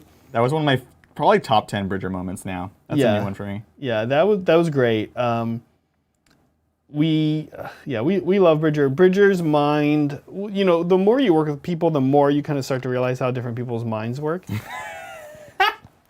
Somebody asked if you need a recap or weren't there. Somebody basically asked, are there more doors or wheels in the world? And it's actually an amazing question. It's a great question. We're philosophical. But Bridger asked the question and then immediately was like, well, wait, hold on. Are we counting a ball bearing as a wheel? He looks around the room, he sees the cameras, and he's like, wait, inside there's these ball bearings. And then out loud, are ball bearings wheels? Well, we had to decide that first. Yeah, it was amazing because, like you said, you knew that he got to like see the question before us. Yeah. And that he got to like kind of just glance around the room. Like his first thing was, what do we count as a wheel? Right. And then he's like for example, what if I look around the room? I bet I'll see all kinds of wheels. But of course, like the first thing he saw is a camera. And he's like, oh, there's wheels in a camera. Like, not really. There's really no wheels in the camera. Actually, I had to go pick up a camera from the camera shop. I'll go into the camera shop and I'll be like, hey, I don't know a lot about how cameras work. Yeah. How many wheels do they have? If I ask the camera shop guy that, he'll go, wheels? He'll be like, well, if you consider the ball bearing is really... Yeah. Well, yeah. You're like, what? If you consider the ball bearing as a wheel... Maybe we're the problem here. Maybe we are the problem. I don't know. Like, we were open to a lot of different things being wheels, but I just don't think anything prepared us for... No. They're just talking about the cats. So I'm just letting this skull dry because I'm using air paints, guys, and look, they're pretty wet, so it's gonna take a little while. You love it. You love so much. Why do you like this? Like you said, you work with people long enough and you learn how they think differently. Well, yeah. So the thing about it is, So Adrian brings up some good points, but here's the deal. Here's the deal about why I like air paints. Yeah. Like I said, mostly I design my. Let me think how to say this. I paint. My finished products are usually very bright. Yeah. Okay, so I'm almost always working up bright paints, and then I use a lot of white to like lighten things back up. Sure. So I'm really fine with like going over an air paint over top of something light. I'm always doing it that way. It's not a problem. I see. Like just with my painting style. That's very interesting. So for me, it works. You can get away with usually. There's no consequences in your life. There's no consequences. Yeah, that makes it perfectly clear to me what's going on here. Yeah, I mean that's you know. Oh, this guy's face came out quite spooky. Yeah, that's good, right? We might have to have a spookiness off. Oh. I think you're gonna win because your guys are I hope so. spooky I'll try. ghosts, but my guys are spooky warlocks. I think we should see who can be spookier, but like just in real life. Just in real life? Spooky? Yeah, like who's the spookiest? Okay. Okay. Oh my gosh. So how close are you? I actually got pretty close here out of nowhere. I'm very close. I'm like moments away. Moments away from total victory. Like there's It's the stage you always reach, especially here at Hobby Titans. You say, I could do this, or I could do this, but I don't really need to. Yeah, I see. And I also want to keep it cohesive with the rest of the army too. Yeah, I'm kind of there right now. I'm actually going to varnish this dude. Oh, well, I'm going to varnish my dude. Do you need this? No, not really. Oh. Don't give me a varnish. I'm just going to Agrax Earthshade the skull. There's paint in here. What was I going to do with that? How long has that been in there? I don't know. What color is it? Like Balthazar. I think I was planning on airbrushing his weapon to just brush working it, but I ended up brush working it. But what the heck? It's actually okay. So cool, I'll take it. Oh, I did his mask, that's right. All right, well, hey, why not? Okay. Why not? Geez, sorry about that, airbrush. It's a good way to mess up your air. That's a good way to start to ruin your airbrush. Yeah. Just like build that up over time. Yeah. It's good. Just put some paint, let it simmer for a little bit. Forget about it. Yep. I almost just dumped the varnish in over top of it. That would have been amazing. I didn't even look. That would have been clutch. That would have been a pro tip. Yeah. Hobby Titans. That's why you guys come here. Did Adrian look at the boatman? I did. He's so cool. The boatman's So very much cool. detail. Yeah. The Nighthaunt line is just amazing. I am kind of surprised they did another character because there's a lot of characters already. But I'm here for it. I'm super here. It might be a dual kit. It might be a character in like a boat. a regular boat guy. Yeah, Dude, how many boat guys I could have? Maybe you can have an all boat guy. That means I could have 4 boat guys if this is a non-main version. Yeah, can boat guys be battle line? Boat guy. Look, I feel like anything can be battle line at this point. Like if you believe hard enough, you're like, yeah, Magma Droths, battle line. Leviathans, also battle line. Yeah, because you guys don't really have a monster. Only in the Forge World line. Only in Forge World, the Morngul. Yeah. Oh, you know what? The more you speak, the less ridiculous it sounds. Yeah. I think there's. I think it's possibly. I need to look at this guy again. Only article you could find. No fugs. All right. Well, you know what? I'm pretty much done, so I can look at these. Okay, I'm also A almost glimpse done. at a very dark future from Adepticon. If it's the short trailer, we can't really watch it. Yeah, we'll have to watch that later. But look, it's going to be dark, apparently. Beakies are back. Who? If you guys haven't seen the hobby stream, I mean, the reveals, this is the best way to... Dude! Look at this! This is like classic, this is like the OG Old Space Marine. Yeah, it's super cool. That's crazy.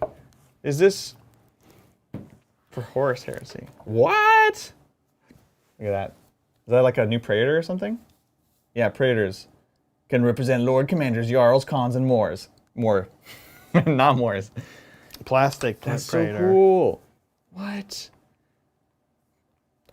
Are we going getting Horus Heresy? Is it happening? Yeah, it's exciting. Realm of Beasts.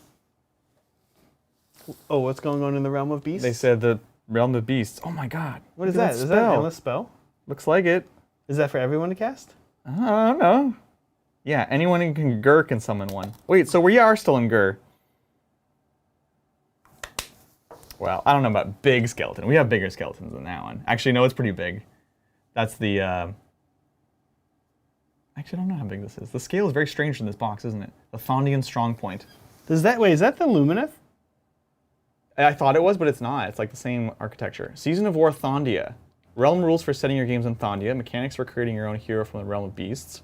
A Grot Priest on a dragon, anyone? What? So what is this? This is not the new General's Handbook, though.